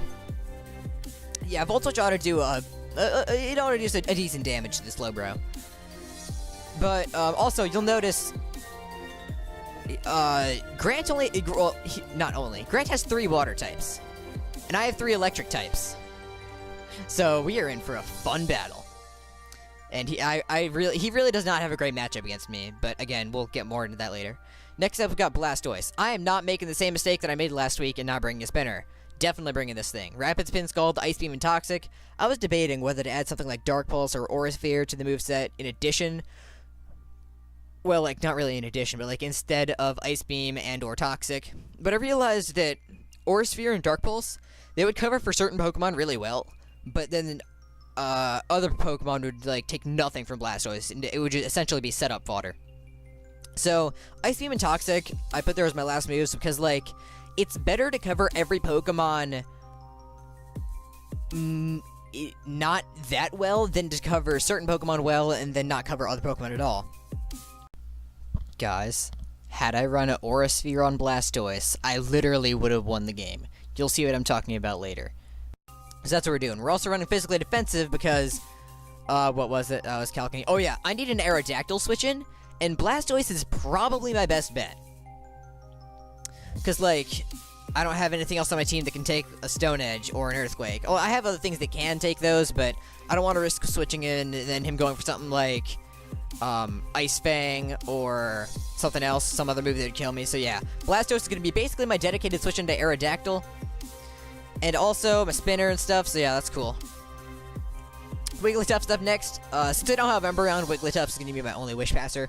Definitely bring Wish this week because, like, you'll see Pokemon later, like Staraptor and Jolteon, they're gonna be pretty important to keep healthy. So yeah, Wish for that. Protect, obviously, because, like, Wish, Protect, and Lefties, those are good. Dazzling Gleam for the Hydreigon, and also just to do damage in general. Stealth Rocks, I was initially gonna have Rocks on Cobalion and have Heal Bell on Wigglytuff. And also, before I move on, I wanted to mention, this EV spread is to live, I believe, it's Hydreigon's Flash Cannon. 2 Hydreigon Flash Cannons when it's timid and, like, scarfed, or, like, no boosting item. So yeah, I initially had Heal Bell on Wigglytuff because this Lantern set, I changed it all together in the past couple of hours. Initially, it was, like, offensive with Assault Vest and, like, Thunderbolt, Volt Switch, Ice Beam, Dazzling Gleam, but I figured I'd change it up and make it a much more bulky variant. The defense investment is to survive 2 Aerodactyl Stone Edges and Earthquakes. Well, not combined. It's like 2 Stone Edges or 2 Earthquakes. But yeah, well, with the Shuka Berry, I'll be able to endure 2 Earthquakes with this exact investment. Assuming he's Jolly Nature, which he needs to be for Beedrill. The Spadef investment is just like for leftover EVs. I threw it on there for Pokemon like Greninja so I can take its better in general. Be able to switch into Pokemon like Greninja and all of his water types because you'll notice Grant doesn't have any electric communities. Or any electric types, and he has 3 water types, so yeah, definitely run Water Absorb. Shuka Berry, again, for Aerodactyls, Earthquake, stuff like that. Next up, we've got Staraptor. I've been thinking about this set for a while, and this is the spread that I ended up going with. Adamant, just to get the most out of the moves and stuff. And 228 on the speed. I don't want to have to use all of that speed investment, but I do need to in order to outspeed Max Speed Aerodactyl. Yeah, I don't want to have to run all that, but I don't really have a choice. Because I don't want it to come down to Staraptor and Aerodactyl and me just lose automatically. But yeah, Brave Bird in Close Combat, because he doesn't have any electric types, I don't need Double Edge. Wait, do I even need Close Combat? I guess I should for the Aerodactyl. And, like, maybe the Hydreigon if need be. And, like, maybe the Cloyster if need be. That's about it. So yeah, U-turn for momentum, quick attack, because it's... Like I don't need Double Edge, so I don't know what to have for a last move. Ultimately decided on Quick Attack, was considering moves like Steel Wing, Facade, but I decided on a quick attack. It's my emergency button, essentially. Lastly, Specs Jolteon. Again, he has no electric immunities on his entire team. Jolteon can freely click Specs Volt Switch and do a ton. Like, Specs Signal Beam one-shots offensive Leavanny. Specs Shadow Ball, I believe it 2-hit KOs AV Delmise? Don't quote me on that. It's just, I think that's something it does. Volt Switch, obviously. Thunderbolt, obviously, because it's a Jolteon. Quick Beat over Volt Absorb because he doesn't have any electric type. I don't expect him to I don't expect him to have. Well, he might have electric moves on some of his Pokemon, like Thunder Punch, Jirachi, Thunder Fang, Aerodactyl, possibly. But Quick Feed just seems to make more sense. So yeah, that is the team. Cobalion trying to outspeed his next fastest thing, which I believe is base 100. Physically defensive Blastoise, already mentioned that. So yeah, that's the team. We really need to win this week. We are sitting at 3-5, and if we lose, we are pretty much out of the playoff race. So we really need to advance to 4-5 and actually have a chance to win and make it to playoffs and stuff. So yeah, that's it. Thank you guys for watching, and I'll see you in the battle. Hey guys, it's Ben, coach of the Baltimore Orioles, here with UPA Season 6, Week 9. We're taking on Grant, coach of the Dallas Stars, not survive. I'm taking on Grant. I explained it in the team builder, but yeah. Just gonna double check, make sure Showdown didn't mess up the teams, didn't mess up the EVs or anything, because it was doing that earlier today. Yeah, we're good. And challenge. So here we go. We really need to win this. I cannot emphasize that enough, because like, if we lose, we could still theoretically go 7-6 and make playoffs, but I would not know, because like we still have to face people like Greg. Oh, okay, yeah, we can do that.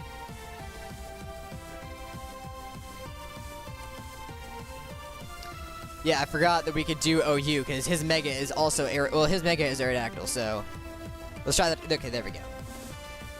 That worked. Okay, all right, cool. Wow, Showdown is lagging super hard. Good luck, have fun. Interesting team there. I'm gonna get the link here. I'm gonna hit the link. Hold up a sec. Never mind, Grant got the link. We're good. So he brings. Wow. What? He brought 2 of his water types. The Delmise and the Leavanny. That makes enough sense. Jirachi. That makes enough sense. No Slowbro. No Florjace. No Aerodactyl. So I didn't need this Staraptor to have all those EVs. But oh my gosh, we lead Jolteon and get a free move off. A free Volt Switch if we lead Jolteon, unless he leads, like, Scarp something. But yeah, this just screams Jolteon. This screams Jolteon. But yeah, I'm surprised they didn't bring Aerodactyl. I honestly don't remember if I went over all of his Pokemon in the team builder. I don't know if I said his team consists of Jirachi, Florjace, etc. But yeah, his team is Jirachi, Florjace, Signal Beam his face. Signal Beam his face. Let me calc it first, just to make sure I'm not crazy. Leavanny. With no investment, Signal Beam one-shots it, always. And I'm expecting him to run very little hit point investment because I've got a Landorus that's just a few points faster, or like 1 point slower than it. So let's just Signal Beam and see if we can one-shot it. Focus Sash. Very interesting. He does set up Sneaky Webs, but that's okay. Now, unfortunately, because I'm Specs... yeah, I don't know why I didn't think about Focus Sash. But yeah, because I'm Specs, I can't go for Volt Switch. I need to get Blastoise in at some point and Rapid Spin. What does this switch into a Signal Beam? Golbat. But no, he wouldn't do that. His best bet is probably Delmise. But I'm just going to Signal Beam again. I don't think Leavanny has any sort of priority, so let me just Signal Beam again. Or I could switch... No, because like no matter what I do here, he's going to know that I'm locked into a move, like I'm Specs. But yeah, we cripple the Leavanny. So Blastoise will have an easier time... Will have a... Oh, yeah, he knows Respect, so he went into Golbat. Okay, yeah, that makes sense. I don't have a... Oh, right, because he doesn't have Aerodactyl, so I can just go into Blastoise. Cool. I don't even have to calc that. Super... Oh. Okay. So what happens if I Ice Beam? I'm expecting him to go into Delmise, as he does. Ice Beam, you can see a set. Wow, okay, we crit him and did 41. Okay, he doesn't show lefties, so I'm gonna assume he's Assault Vest, but obviously we're gonna calc that. 41% on a critical hit to Delmise. Ice Beam, critical hit. Yeah, that would actually make a lot of sense. That could totally be a set. Now here he goes for the Power Whip, probably. Cobalion seems like a safe switch into this thing. So let me see. Cobalion versus Delmise. How much does Delmise do to me, like with Earthquake? Earthquake. That would do a lot.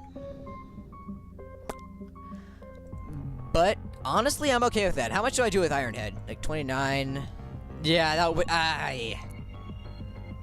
See, I can get him in, but then I wouldn't be able to do anything. What if I went into Staraptor? He could, like, Anchor Shot me, that's about it. Delmise. Yeah, Anchor Shot would do a lot. Power Whip would actually do a decent amount. Then I've got Brave Bird there. What does this switch into a Brave Bird? Jirachi. I think I'm just gonna hard switch into Staraptor. He does go for the Power Whip. Does 53, so yeah, it's about right with his set there. Now, I am expecting him to switch into Jirachi, but he might stay in knowing that I like to click U-turn a lot. So let me run some calcs here. Do I two-shot Jirachi? Like, sure, let's say he's a Stealth Rock variant. No, I don't come close. So back to Delmise. How much do I do with U-turn? 23 to 27. His play would probably be Anchor Shot if he did stay in.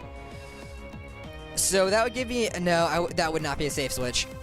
I could go into Cobalion and probably pick him off from there. Yeah, how much does Cobalion do to it again? Like, about 30-ish%. And I do... How much with U-turn? 25-ish. 25 plus 30. Close enough. Let's just go for the U-turn. Yeah, Mence wants me to bring Mew, because, like, he wants it, so... Let's just go for the U-turn here. If he stays in, we go into Cobalion.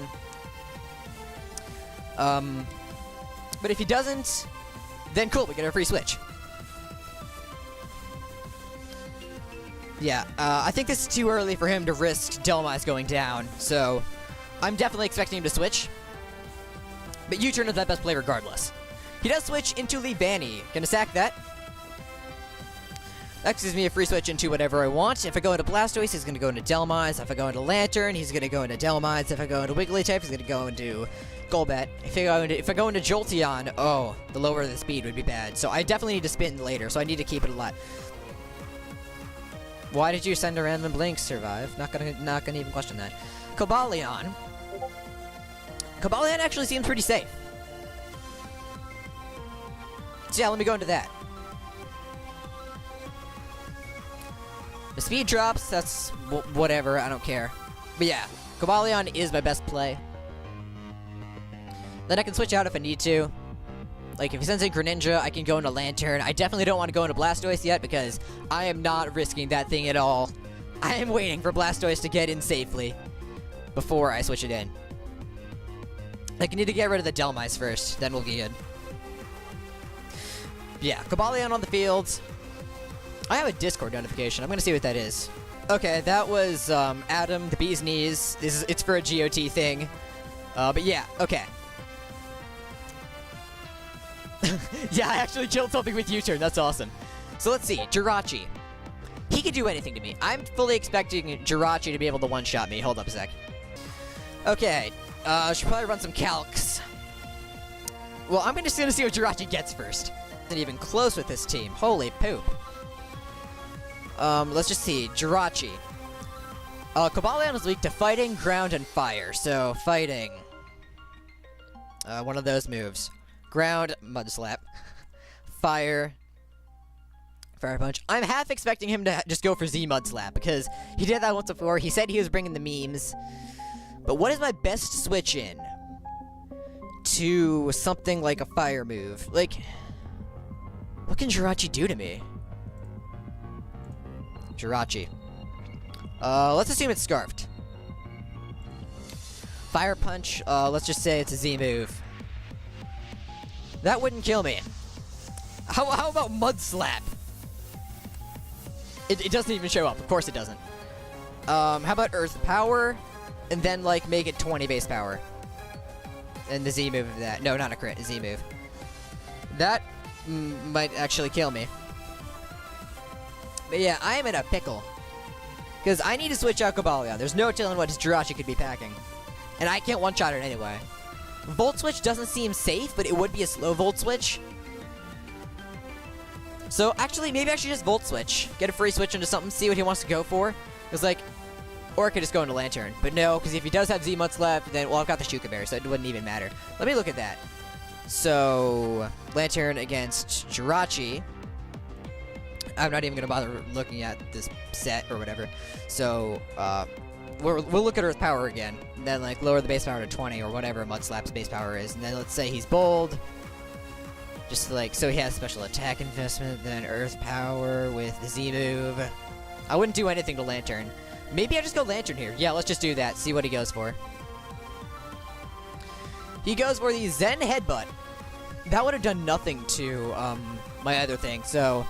Ooh, Thunder Wave, yes! Let me go for that. Thunder Wave, yes. Retweet if you agree. Okay. That did 27% to me. Let's see what set that is. Jirachi. Let's say he's Scarfed. Zen Headbutt. 27. Is that a min roll? That might be a min roll, or like a really low roll. Yeah, that could totally be a really low roll if he's a Jolly Nature. Heart Stamp is greater than Zen Headbutt. Can't confirm. Can't deny. Wait, what? You guys don't understand why after that? Oh, no, no, no, no, no, no, no, no, no. What do you mean? Is he packing heat? Does he have Psyche MZ? Why? Why would he have... I don't think Jirachi gets Hone Claws. It's scaring me.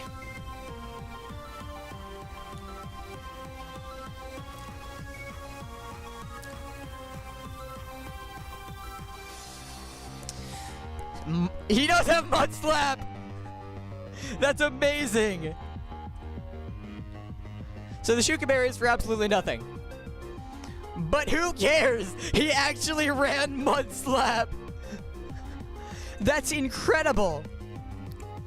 And with the Shuka that... Why? Okay, I don't even... Oh, because Heart Stamp isn't legal with Mud Slap, because I guess Heart Stamp was an event, and Mud Slap was a 4th generation move tutor. I guess I can just Volt Switch. I mean, it's only 75% accurate! Well, let's go for it. Oh. Oh.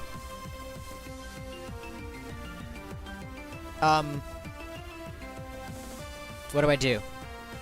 What do I do? Is this my opportunity to go on a Blastoise? A sand attack that burns Shukas. Best move in the game. That's amazing, though. Okay, how much does Zen Headbutt do to Blastoise? Wait, actually, how much did it do that time? 31? Yeah, he's Jolly, and that was a low roll before. Blastoise versus Jirachi. See me Scarfed again. Zen Headbutt. Oh, he's not Scarfed, because he went for a different move. But let's just see. Zen Headbutt. Jolly Nature. That does nothing. Let's go into Blastoise. So he just goes for the Mud Slap again. Okay, cool. So he does have the Delmise. Yeah, all my moves are like significantly less accurate now. Why must you do this to me, Grant? So, how much is Ice Beam supposed to do to Delmise? Because I might be able to 2 KO it from here. But I am minus speed, so that might not be good. I could just, like, pull the double. Ice Beam does, like, 36 at min. What the heck? Let's go for it. Yep, Delmise. We land the Ice Beam. Do 24. Does nothing. Wait, why does that do nothing? What? Oh, I had it on crit. Okay. So yeah, that's 24%. I'm expecting another Power Whip, but Gobalion is fairly safe. I don't know if I can kill it from here, though. Let me try the Delmise. thing again. 35. Oh, I would need a max roll. Or a flinch. Or I can just set up an SD and sweep. No, I can't sweep yet. One way or another, I need to switch out. I'm expecting a power-up coming my way, but Cobalions I play. Oh, wow! He predicts my switch and goes for an Earthquake and nearly kills me. Wow. I'm assuming that's Adamant Max Attack. Earthquake. On a critical hit. Whoa, that was a roll. I could have died, but I didn't because I'm awesome. Okay. So with Iron Head, well, he's hitting at 35 right now. So he's at 35%. That means he's at about 121 hit points. So put that back to 100. 121 would be an absolute max roll. So I could kill him here if I get an absolute max roll, or if I flinch him. I might just want to go for that, you know? Or I could Volt Switch out, expect him to go for a Power Whip, and go... No, I don't have a safe switch, so I'm just going to sack Cobalion and just go for the Iron Head. If he wants to switch, that's fine. Okay, let's see. 30%. We get the flinch! Yes! We get the flinch! Oh! Let's go. Cobalion lives to see another day. Or another turn, rather. So, 30%. That was actually a pretty low roll. Now, Volt Switch is definitely not a guaranteed kill. How much is 30% and, like, 5%? 18. So, Volt Switch, I would need a max roll to kill with Volt Switch. But we do get the flinch there. So, I'm just going to Iron Head again. He does switch into Golbat. Let's see. If he's not invested on the Golbat speed... Well, I'm at 220 right now. Let's see. Golbat. He's not invested on the speed. 216. But if he is speed invested, that could be a problem. OU viability rankings discretion. Excuse me, what? I think I'm gonna Volt Switch out. Or I could just go for the Iron Head and sack this thing. Well, I guess I'll Volt Switch. I am faster, and I get off the Volt Switch and do 27%. I did 18 with Iron Head and 27 with the Volt Switch. We can find out his set with that alone. So 18 on the Iron Head. Oh, Golbat. I'm assuming that's physically defensive. 26. 27. First off, he's slower than Cobalion under webs. Then throughout... Okay, so basically don't go into Blastoise here because I could die. Go into something that I would be willing to sack. Not Jolteon. I feel like I need Staraptor. I might not need Lantern. I feel like I should keep Wigglytuff for the Wish. For the Wish stuff, but let's just see. Yeah, physically defensive. No question, that's his set. But before we pick a move, what are some heat moves that Golbat could get? Because it's not a Z mover. What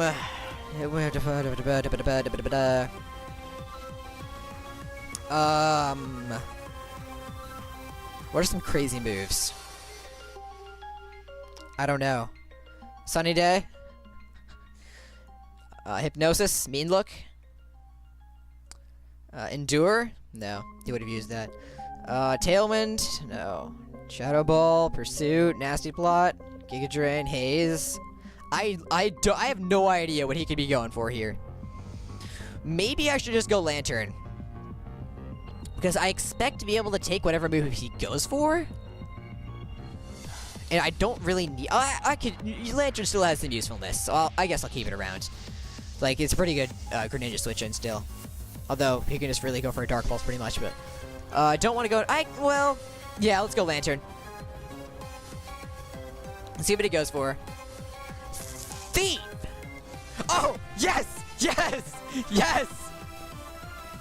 Because I don't have the Shuka Berry anymore. Yes! That was awesome. I picked the perfect Pokemon to go into. Perfect. So I can Volt Switch here.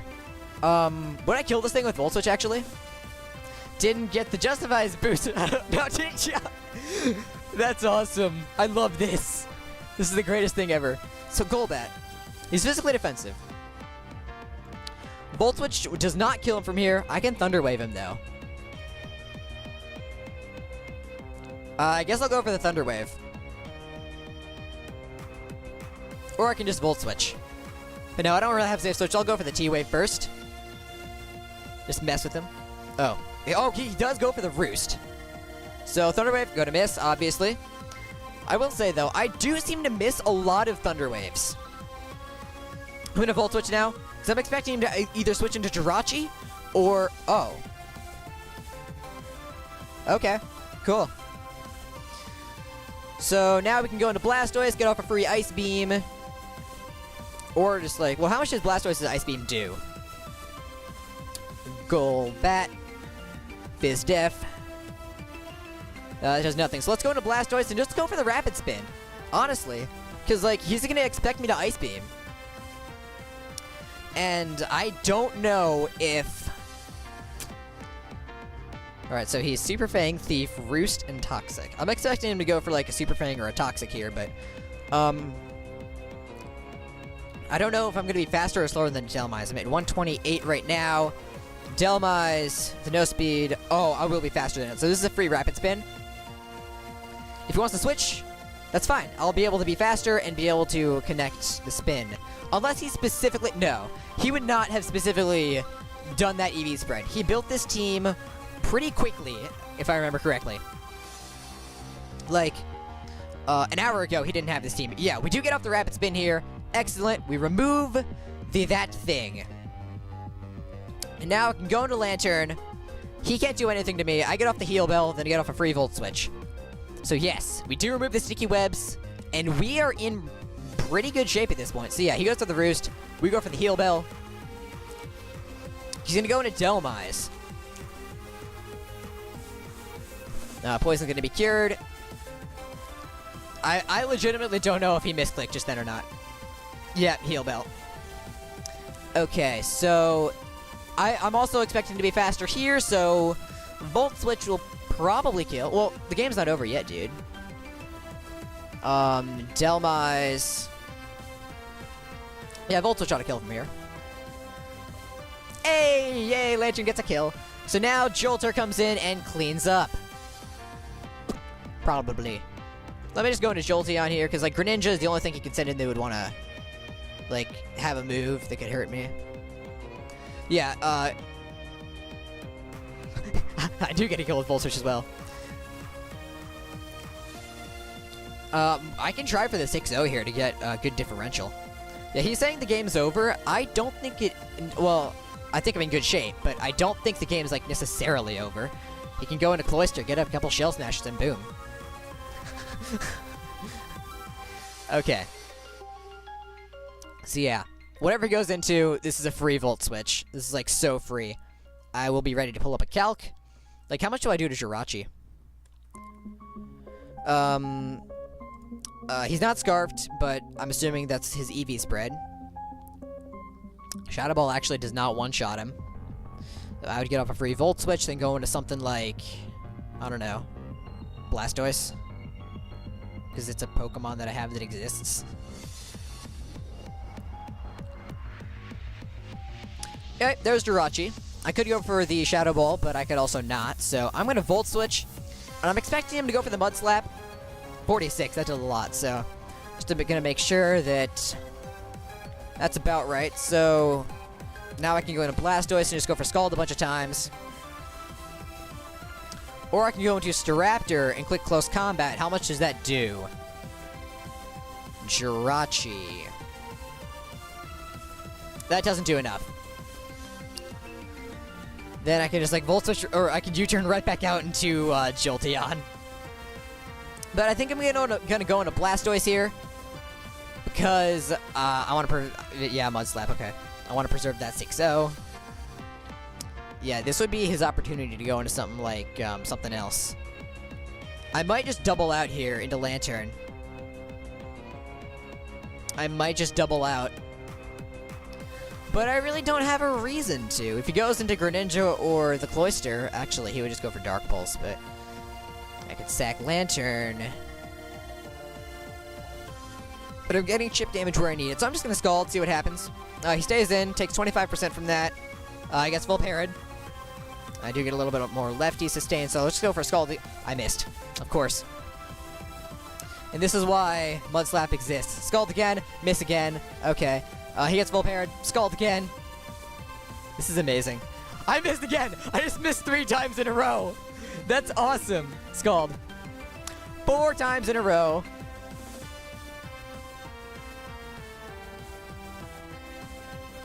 Scald again. I connect. Get full parried. No. Hello again. It's me, Ben, from the future. You may notice that his Jirachi is at 5%, and if I kill him, he can send in his Cloister and set up a Shell Smash on me, because all I have for it is, I don't know, a 70% accurate Toxic?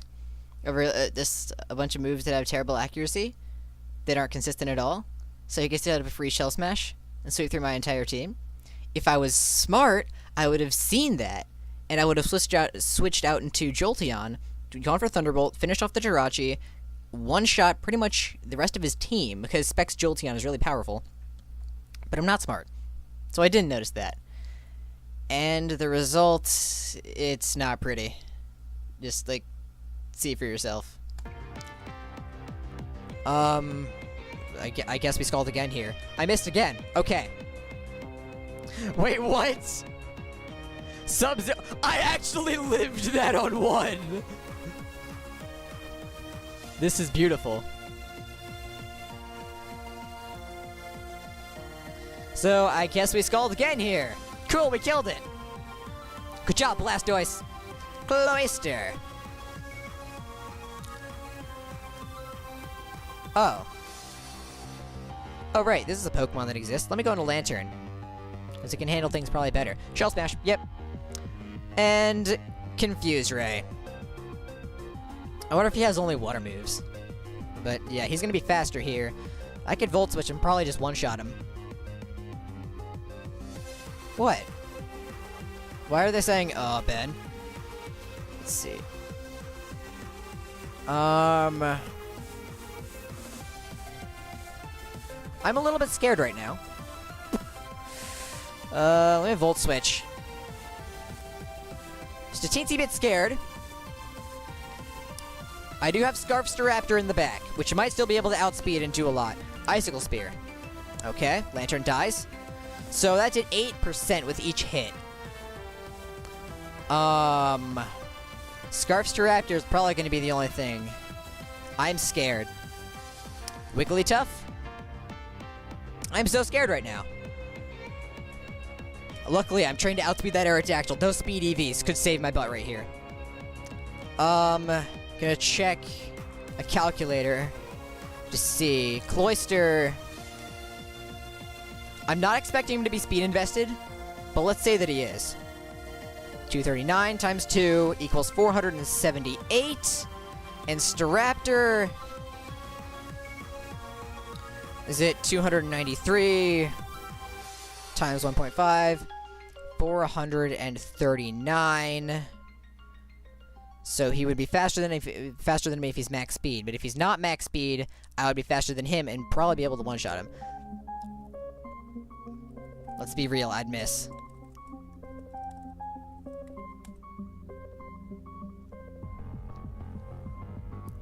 Yeah, that's why I was missing all those Scalds before. Yeah, Staraptor, if I went for close combat against Cloister at -1, I would kill him if he's not HP invested.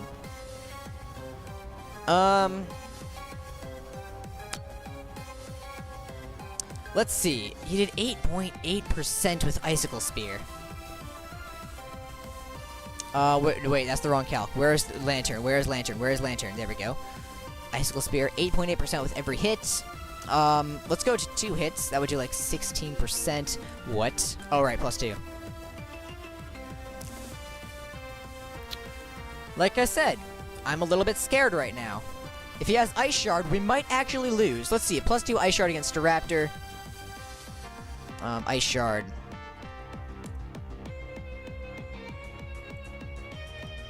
Oh wait, that would kill me if he has Ice Shard. I'm expecting that he doesn't though, so if I go into Staraptor, let's just go for Staraptor. Close combat. He's faster! No. What? How? Is he actually max speed?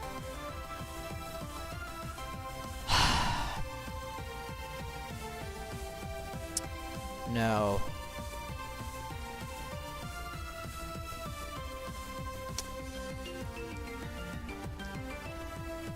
How much does Wigglytuff take? This can't be happening. This can't be happening. +2. Wigglytuff can't take the hit. And if I was full defense, I might be able to, but I'm not. So I think we choked this one away. Huh. There's no way that just happened. There's no way that just happened. Does Icicle Spear have a chance to miss by chance? No, it's 100% accurate. If he is faster than Staraptor, he'll be faster than Jolteon. I have to go into Wigglytuff and go for the Dazzling Gleam. Maybe he's not max attack or something. He's Mystic Water, okay. Let's just go for the Dazzling Gleam. Yep, that kills me. There's no way that just happened. There's no way that just happened. There's no way that just happened. There's no way that just happened.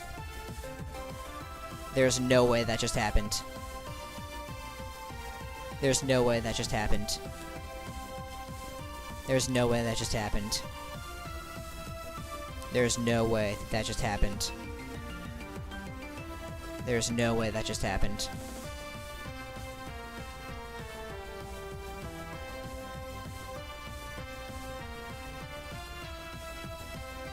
There's no way that just happened.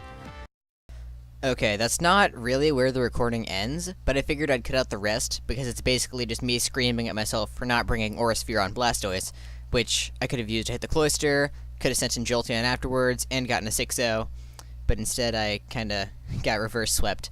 Anyway, that was, I've already forgotten, week 9? I don't know. Next up, well, was it week 9? I don't remember, and it doesn't matter.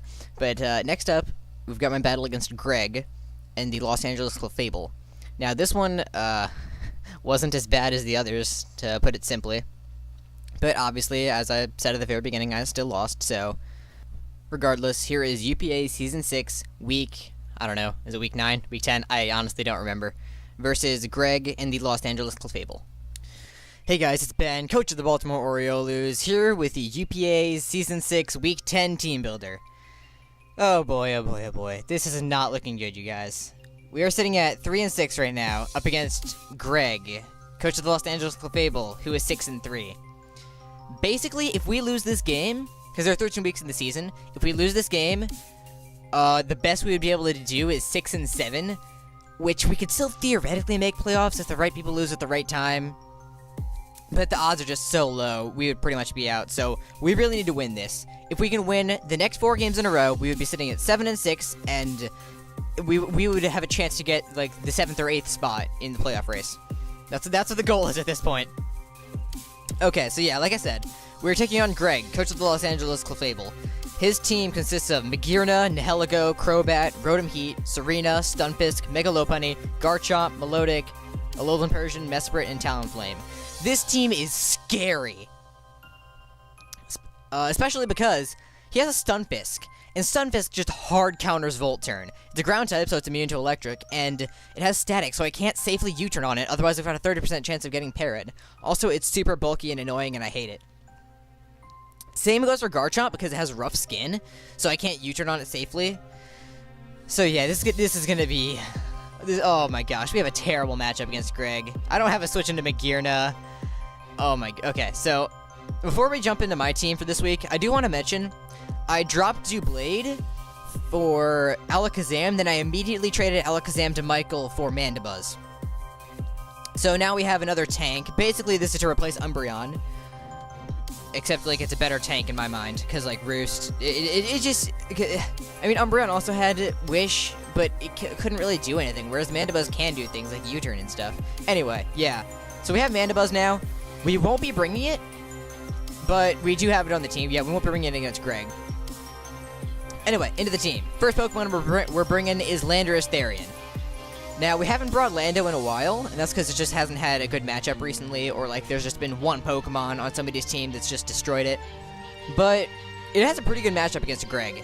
Before this week, he had Heliolisk instead of Rotom Heat, so that's one...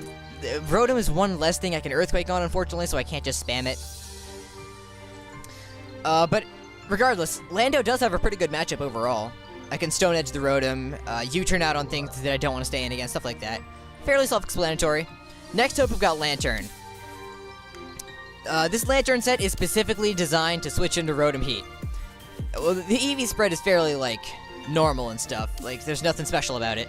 But with the Volt Absorb, he can't Volt Switch on me. Overheat's gonna do nothing. Even, like, Specs HP Grass probably won't even do that much. I haven't calced it, but I don't need to.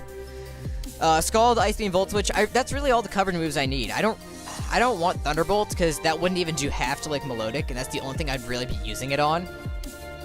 Heal Bell, because I need to get rid of status and stuff. So yeah, that's Lantern, meant to be a tank and stuff. It's also the perfect switch into Talonflame, so yeah, I'm not expecting him to bring Talonflame, because I've got Lantern's the perfect switch in. Unless he's got, like, Lychee Berry and, Nature Power. Or not Nature Power, Natural Gift. That's what he did last week, actually, but since he did it last week, I'm not expecting him to do it again this week. So yeah, Lantern can switch into quite a few things pretty well. I was thinking about running Water Absorb for the Melodic, but I decided Volt Absorb is probably more important. Next up, we've got Blastoise. Like I said, but after I lost to Mence, I'm not gonna bring a spinner. So I'm gonna bring Blastoise to, like, every game for the rest of the season. Ice Beam, Mirror Coat, and Scald. Mirror Coat for stuff like Rotom Heat if it specs Thunderbolt from Rotom Heat, does not one-shot me, so I can just Mirror Coat it back and kill it. You'll notice that I don't have Wigglytuff. I really want to bring it, but there's just no room on the team. If I get rid of something, then there would just be a massive hole in my team. Like, if I get rid of Landorus, that's one fewer offensive Pokemon, and, like, I need it for, like, the ground coverage and the rock coverage, stuff like that. I mean, Darmanitan has that too. We'll get to that later. But Landorus does the job differently. So yeah, Ice Beam and Scald for coverage. Like, Scald hits most things, but Ice Beam for, like, the Serena and the Garchomp. Stunfisk can get hit by the Scald. Nihilego also gets hit by Scald, stuff like that. I can also Mirror Coat the Magearna, which is nice, because, like, I don't have a really good answer to Magearna. There's Lando, there's Darmanitan. Like I said, they'll get to Darmanitan later. Physically defensive in order to take hits from certain things, which I don't remember. I think Garchomp, maybe, or Lopunny, or something like that. I don't know. I'm running physically defensive for a reason. I just don't know that reason. Next up, speaking of physically defensive, we are bringing fully physically defensive Mew. This is to switch into the Garchomp and the Lopunny, and Mew's actually, like, a really safe switch in. Like, Lopunny does, like, 35% max attack return, and Garchomp does... Okay, Banded Garchomp's Outrage does, like, 52 to 60 or something like that, so it's not the best switch in there, and that's another reason why I want Wigglytuff. Garchomp won't be able to spam Outrage, but, like, there's not enough room on the team for it. That's really not fun. I was also considering running something like Ice Beam or Avalanche on Mew. That way, like, I have something to hit the Garchomp so it can't, like, set up a sub on me. I also wanted to run, like, maybe Super Fang, but move slot syndrome. Because I need Stealth Rocks, I need Rocks against a team. Those are just going to be critical. Will-O-Wisp is going to be really handy for dealing with his physical attackers that I'm switching in on. Roost, I need that for Sustain, and U-Turn, I need that for Momentum. Like, if he doesn't want to stay in with his Lopunny against my Mew, he could easily switch out, and I can U-Turn out for Momentum. At the same time, though, he could set up a sub, but I don't think he would want to sub on a Mew. It's probably not his ideal option. But yeah. That's the Mew set there. Physically defensive, like, specifically for Garchomp and Mega Lopunny. Next up, we've got Jolteon. I need an answer to Melodic. Nothing on my team can handle Melodic. I mean, there's Lantern, I guess, but... And I can knock off its Flame Orb with Lando, because let's be real, he's running physically defensive with Flame Orb. But, like, I need something that can hit it for super effective, and Jolteon does, like, I don't know, 69 to 81, if I remember correctly, with Thunderbolt. but that's really all I can do. I was considering Rotom Mow, but then Ice Beam and a bunch of other things on his team would just like hit me for super effective, so Rotom Mow probably wasn't the best bring, so I'm not bringing it. Thunderbolt and Volt Switch, obviously, because those are moves that exist. Ice, Hidden Power Ice for the Garchomp, and I guess for also Stunfisk and stuff. Shadow Ball specifically for the Mesprit, because like I don't have another reason to have another move. I mean, I'm not expecting him to really bring Mesprit, but you never know. Anything could happen. So yeah, that's Jolteon. Expert Belt to just increase the damage of those moves. Like, well, okay. If there ever comes a time in the battle where Melodic is gone and Garchomp is on the field against Jolteon, I think I'll just HP Ice and sack it. And with Expert Belt, I'll get more damage off. And the reason why I would just sack Jolteon like that is because this Darmanitan set. Z Sunny Day with Flare Blitz, Earthquake, and Rock Slide. If the Garchomp and the Melodic are gone, Darmanitan can set up a late game sweep. Z Sunny Day will set up the sun and allow me to outspeed just literally everything, excluding Scarfers. So Flare Blitz, that's obviously Darmanitan's like the move that it uses. Just click Flare Blitz and you win.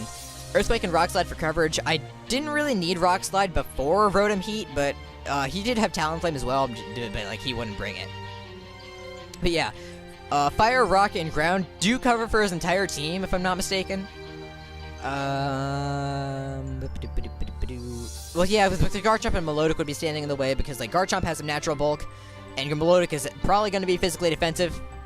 So yeah, those would not be the best things to have on the field against Darmanitan once it's set up, because, like, Flare Blitz with the rough skin and the recoil damage, it's not going to be fun, and with Melodic, it'll just eat the hits like a champion.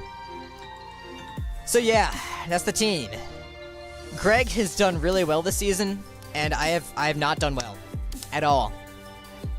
We need a miracle to pull this one out, and then a miracle to beat River, then to beat Zuvi, then to beat Nick, and then if all that happens, we've got a shot at playoffs. So I don't know.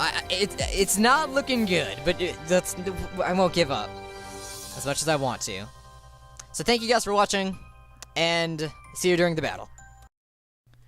Hey guys, it's Ben, coach of the Baltimore Orioles. We're about to get started here, UPA Season 6, Week 10.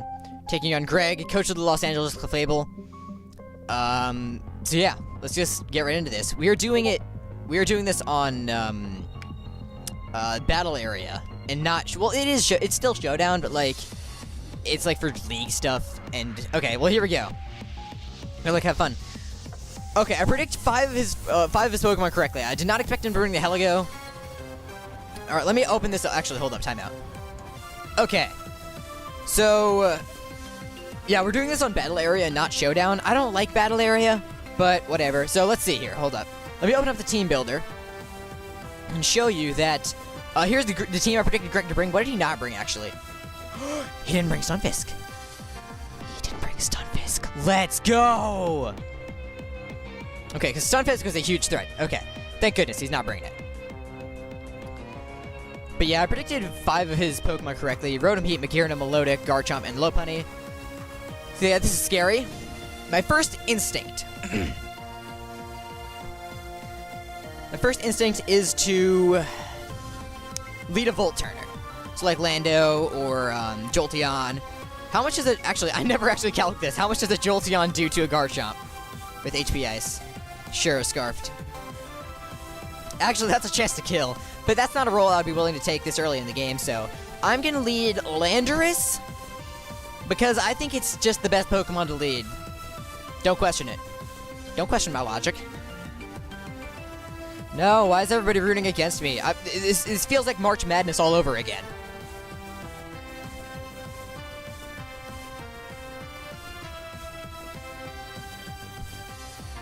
I feel like a lot of people are going to think this is for the GOT and not the UPA, because, like, this is in the well, a lot of GOT people are in here right now. Okay, so he does lead the Garchomp. I'm fully expecting it to be, like, Rocky Helmet or something. So I'm just going to go for the knockoff, because that's a safe play. Rough Skin, and yeah, Rocky Helmet. That's what I thought. We do take a lot of damage there, and actually, that's probably bad. But he does set up rocks. Okay. Now we'll send in Mew. And we can go for the Will-O-Wisp. Actually, we can see if he's, like, defensive, because, like, I wasn't sure if he was going to bring offensive or defensive Garchomp. I made the set offensive, but I wasn't sure. So yeah, let's see. Oh boy, I think I already messed up by going for knockoff first turn and taking extra damage. I should have just gone for the Earthquake, depending on what the calc was. But yeah, Lando against Garchomp. Knockoff, that did 36 to 43. No, he's totally defensive. So that's nice that he's not like Bandit or anything. Okay, 23%. Wow, that's like fully physically defensive. Yeah, that's full physically defensive fully physically defensive Garchomp. So now I can just go into Blastoise and Rapid Spin. I have no reason not to. How much does Blastoise take from like a defensive Garchomp? Tank Chomp, I think. Yeah, I guess something like that. Close enough. It doesn't do anything to me, but I want to keep it healthy, so I'm going to go into Mew. Make it look like I'm going to default... Oh, he missed a Dragon Tail. Cool. So let's go for the Will-O-Wisp, or Rocks, actually. Yeah, let me set up my own Rocks.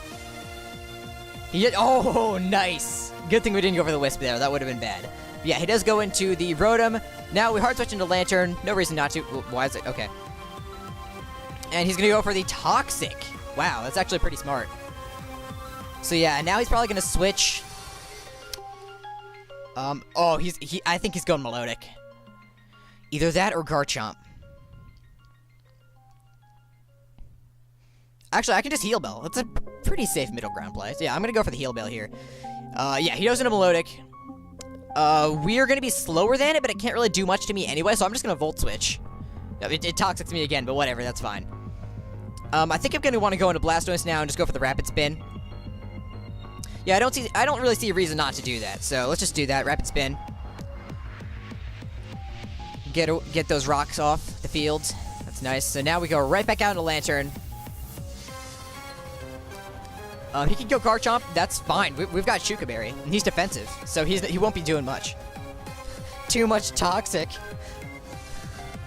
Okay, yeah, so that's A-okay. How much does an Ice Beam do now? That's my question.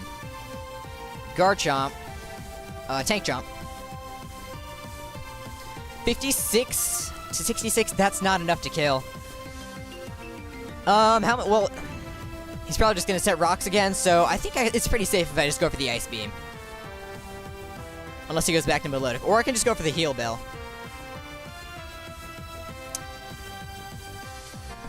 I've got a few different options here.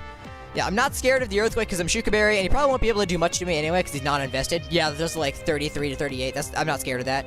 I could go for the Heal Bell or the Ice Beam here. I think Heal Bell is my play. I'm expecting him to go to... I'm expecting him to either set up rocks again or go into Melodic. Alright, what's my best play to counter that? I'm keeping Blastoise healthy. That's a good idea. I'm just going to go for the Heal Bell. He does set up rocks again. That's okay. So now, I think we might make the bold prediction. Alright, Lucas was telling me to relax, so I'm going to take a breather here. Just like, because... Oh boy. This is actually a pretty fast-paced game, surprisingly. So I need to keep rocks off the field. Alright, let's see. If Greg knows I'm Shukaberry. This is where he switches into Melodic.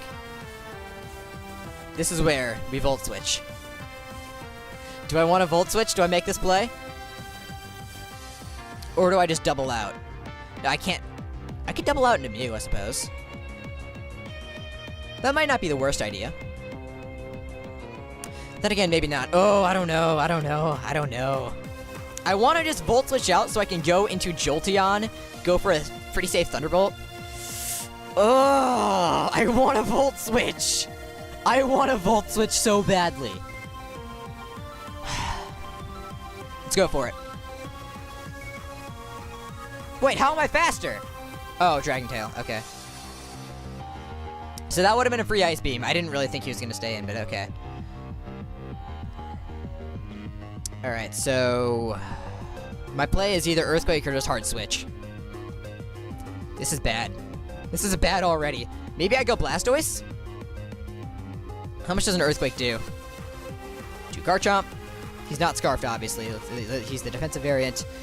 Earthquake does like 40-ish, but I would be chipping him down. If I can get the Melodic chip down and the Garchomp chip down, I'm in good shape to set up a Darmanitan sweep. Maybe I just Earthquake. I think that's what I'm gonna do. He switches into Rotom. Wasn't expecting that. But, I mean, my play is Lantern again. I have no reason not to just go Lantern.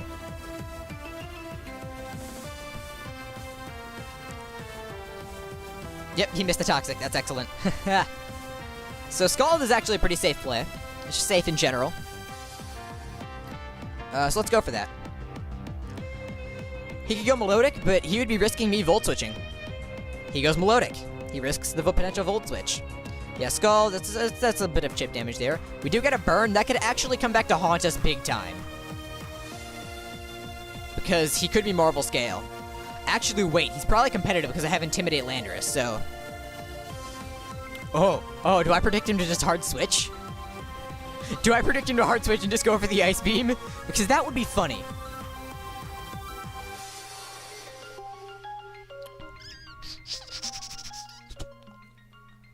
Maybe I should just go for the Ice Beam. Because if I was Greg, I would be expecting a Volt Switch here, for sure. Yeah, Ice Beam, let's go for it. Heat, okay. So, let's Ice Beam again. That was a bad idea. I don't know what I'm doing.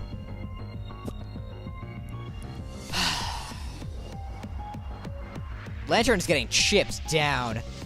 Heal Bell is a good middle ground play. Yep, he just recovers. Okay. I'm gonna Volt Switch now. Because if he goes into Garchomp, I can Ice Beam it then. Okay. Chip damage. Nice. 28%. I can actually calc a set from here. So it's doing 28% to Melodic with Volt Switch. Let's say it's defensive, which is the variant I was expecting to begin with. 28. Oh, yeah, that's about right. Well, max HP. That's all I really know. I'm assuming he's, like, physically defensive based on, like, all the rest, but... I think Jolteon, perhaps? Let's see. Jolteon against physically defensive Melodic. If I remember correctly, this should... Wait, yeah, I guess that's about right. Oh, that's in range. In Garchomp, 71%. Tank Chomp, how much is... I do... How much... Oh, my goodness. Jolteon. Yes! Just yes! Thunderbolt. Thunderbolt is the play here. If he goes into Garchomp, we HP Ice, and it's safe. If he goes... Well, Rotom is probably the ideal Metal Ground play for him, and that's okay. Honestly, if he goes into Rotom, that's okay, because, like... Yeah, alright, so then I get more chip damage here. I did 23. Oh, does Shadow... No, Shadow Ball wouldn't kill from here. No, it wouldn't. But I'm going to calc that anyway. 23% to the Rotom. But yeah, Jolteon puts in a lot of work. I got to keep it healthy. I don't know. Defensive. Let's see. How much did I do again? 23? Yeah, 23%. I guess it looks like he's max HP. Probably, like, max defense. Bold, probably. Let's see. Yeah, I can totally see that. Then Shadow Ball would do, like, 28 at most, so I think I just got a Volt Switch out here. Yeah, that's what I'm gonna do. Volt Switch.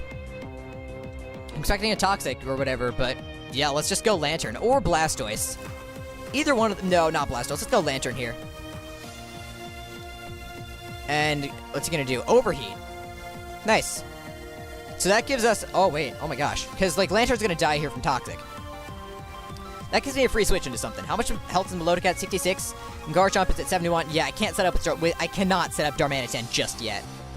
I could Rapid Spin with Blastoise, then just immediately go for Ice Beam when Garchomp comes in. How much would I do?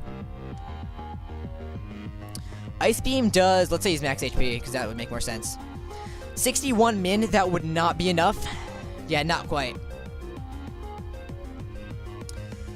I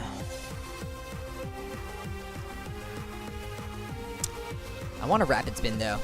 And he doesn't have a Ghost. I don't know if he... Yeah, he doesn't have a Ghost at all. I have a Showdown notification over here. It's from... What?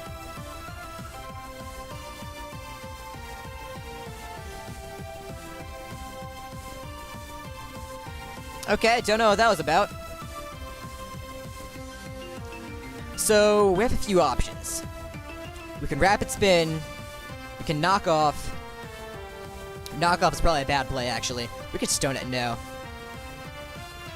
Jolteon wouldn't be able to kill from this range, but it's not a big deal anyway. So I think Blastoise is the ideal play. Just makes sense, so... yeah, let's go for a Scald, actually.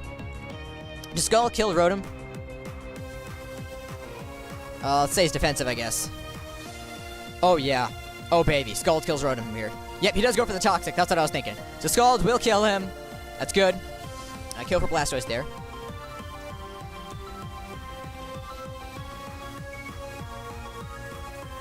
The crit did not matter unless he was like full Spadef and I didn't know it somehow, but that's impossible because of how much Jolteon did before.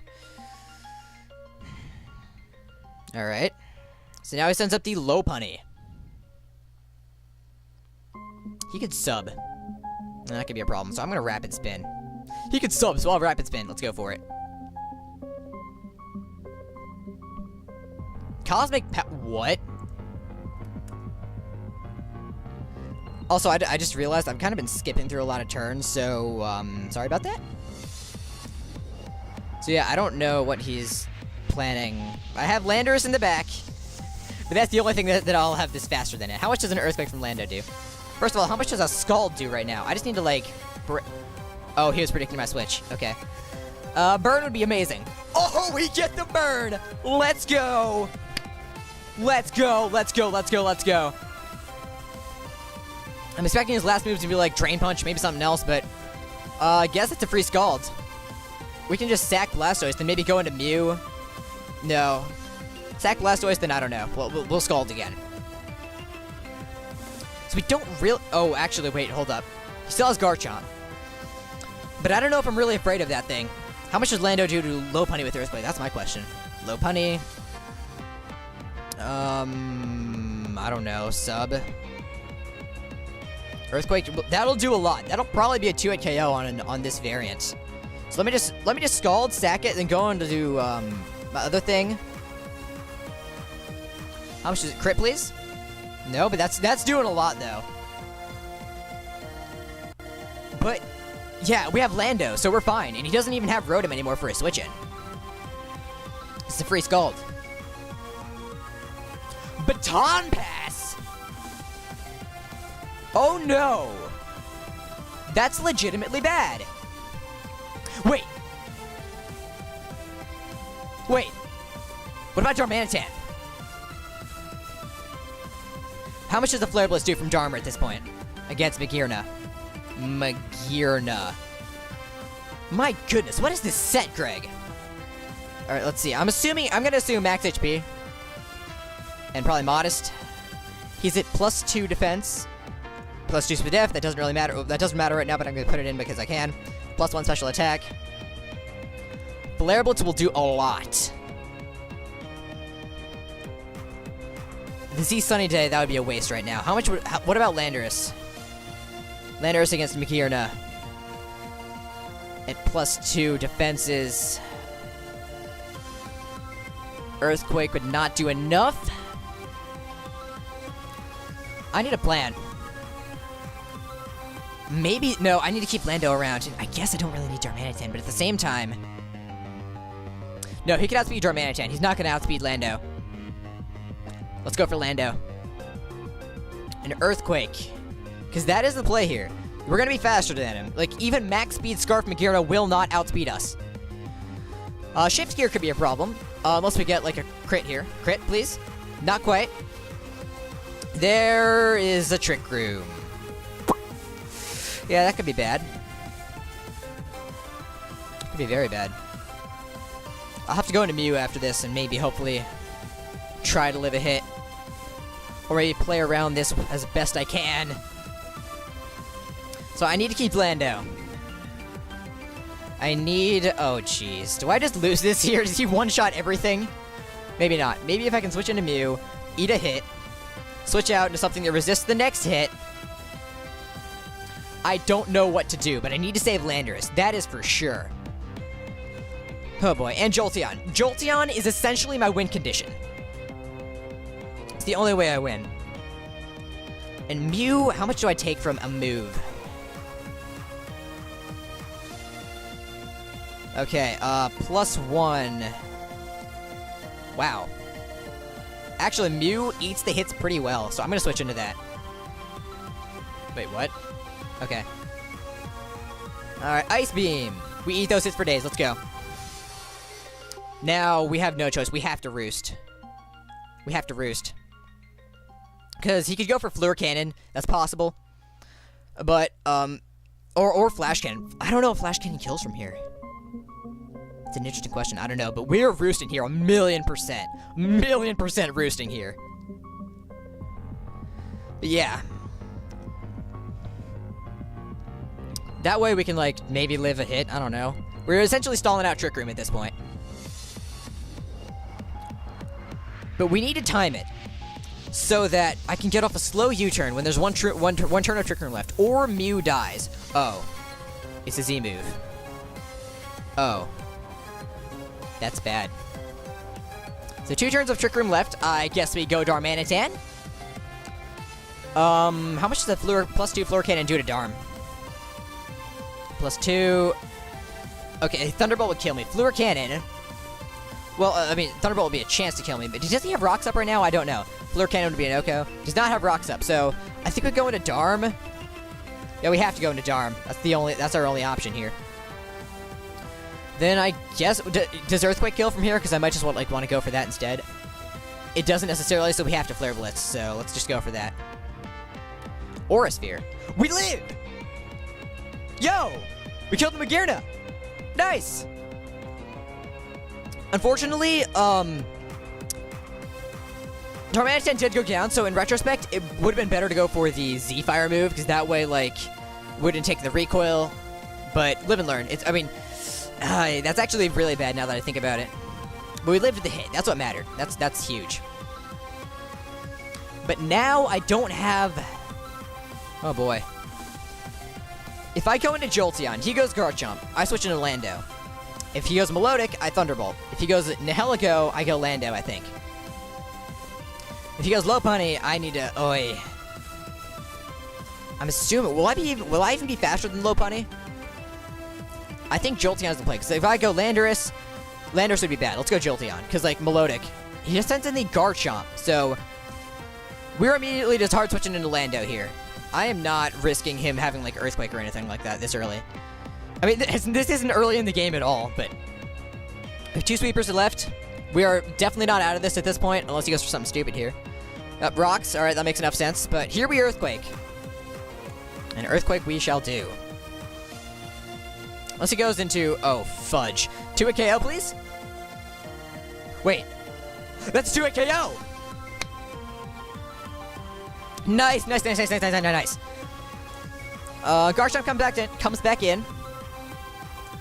What else could it be packing? Maybe, like, Outrage or something? How much does Outrage do against Landorus? I have to remember to take away the -1 from Intimidate, because it's not Intimidated right now. So he's Tank Chomp. So let's pretend Intimidate isn't a thing. Outrage is probably his most powerful move. I don't know why he wouldn't go for it if he had it. Okay, Outrage from that range. Ooh, it would be a roll, but let's just go for the move. That's some nice damage there. Dragon Tail. Wait a minute. Alright, I have an idea. The obvious play is HP Ice. This Shadow Ball does not touch Lopunny. HP Ice, how much does that do to Lopunny? He's at 31 right now. Lopunny. Mega, let's say he's all-out attacker. He's not, but whatever. We wouldn't outspeed him. And, okay, let's see. HP Ice would do 22 to 26. So if we got a high roll and the burn and the rocks, I think we just got to go for HP Ice. We do kill the Garchomp. So he sacks that. So it's down to Lopunny and Nihilego. He goes into Nihilego now. And now... Oh, boy. It's going to come down to the wire. If this thing's scarfed, I might kill myself. I'm kidding. But Nihilego is very specially defensive. I don't know what it can really do. I mean, it can kill Jolter here. What did it kill it with? Well, I can't go Lando, so I have to Thunderbolt. He is scarfed. We live! Crit or a para or something. Oh, but you got a crit. So... That's extra damage there, but since he's scarfed, I don't know. I think we lose this one now. Yeah, I think we lose, unfortunately. So he does kill us there. And unless we're faster than him, which I mean, I suppose is possible. This comes down to whether we're faster. I mean, there's no way. Yeah. So unfortunately, we've lost like 4 or 5 in a row now. And we're like pretty much out of the playoff race. We need like the right people to lose at the right time if we want to have a chance.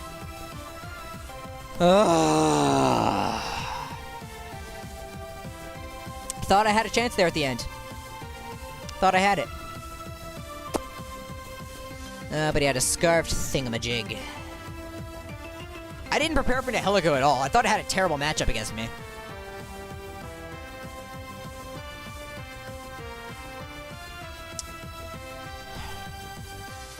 Guess that's that. So yeah, like I said before, we're essentially out of playoffs. Unless we win the next 3 and the right people lose at the right time, we're out. We just can't get relegated at this point, because that's a real possibility. We're sitting at like, what, 3-7 now? And the last place team does get relegated, so at this point it's looking like that's either going to be Grant, Angela, Nick, or me. And with my luck, it's probably going to be me, so...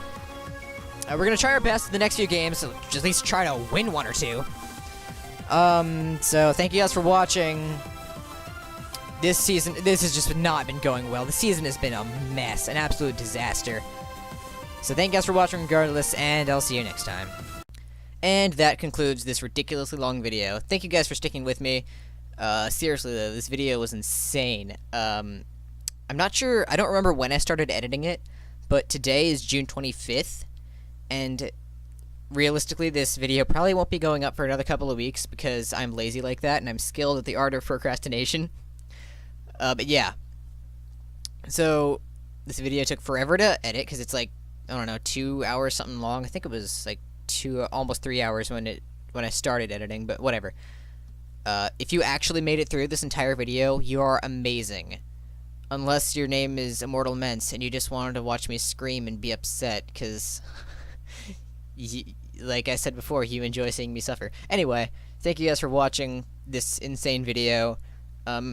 Hopefully, I'll actually be more consistent and upload videos 1 at a time, and as they happen, and not, like, months later, because as of recording this particular segment right now, my last video that I uploaded was my battle against Ice for week 5, I think, and I still have all my March Madness videos. Yes, at the end of June, I still have March Madness videos to upload. I haven't done any of those, and I feel like I need to, because a lot of the replays were overwritten, so you can't find them anymore, and, like, I still have them.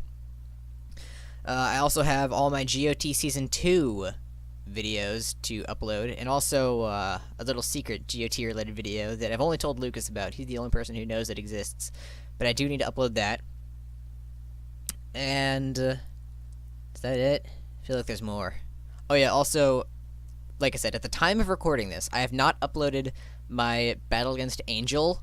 That was week, what was it, week 6? Yeah, I think so. But ideally, that'll be up before this. I mean, it ought to be. Then after that, I have a battle against River. And then, after that, I was supposed to battle both Zuvi and Nick, but they both forfeited, so we got 2 wins there. That's fun. So yeah.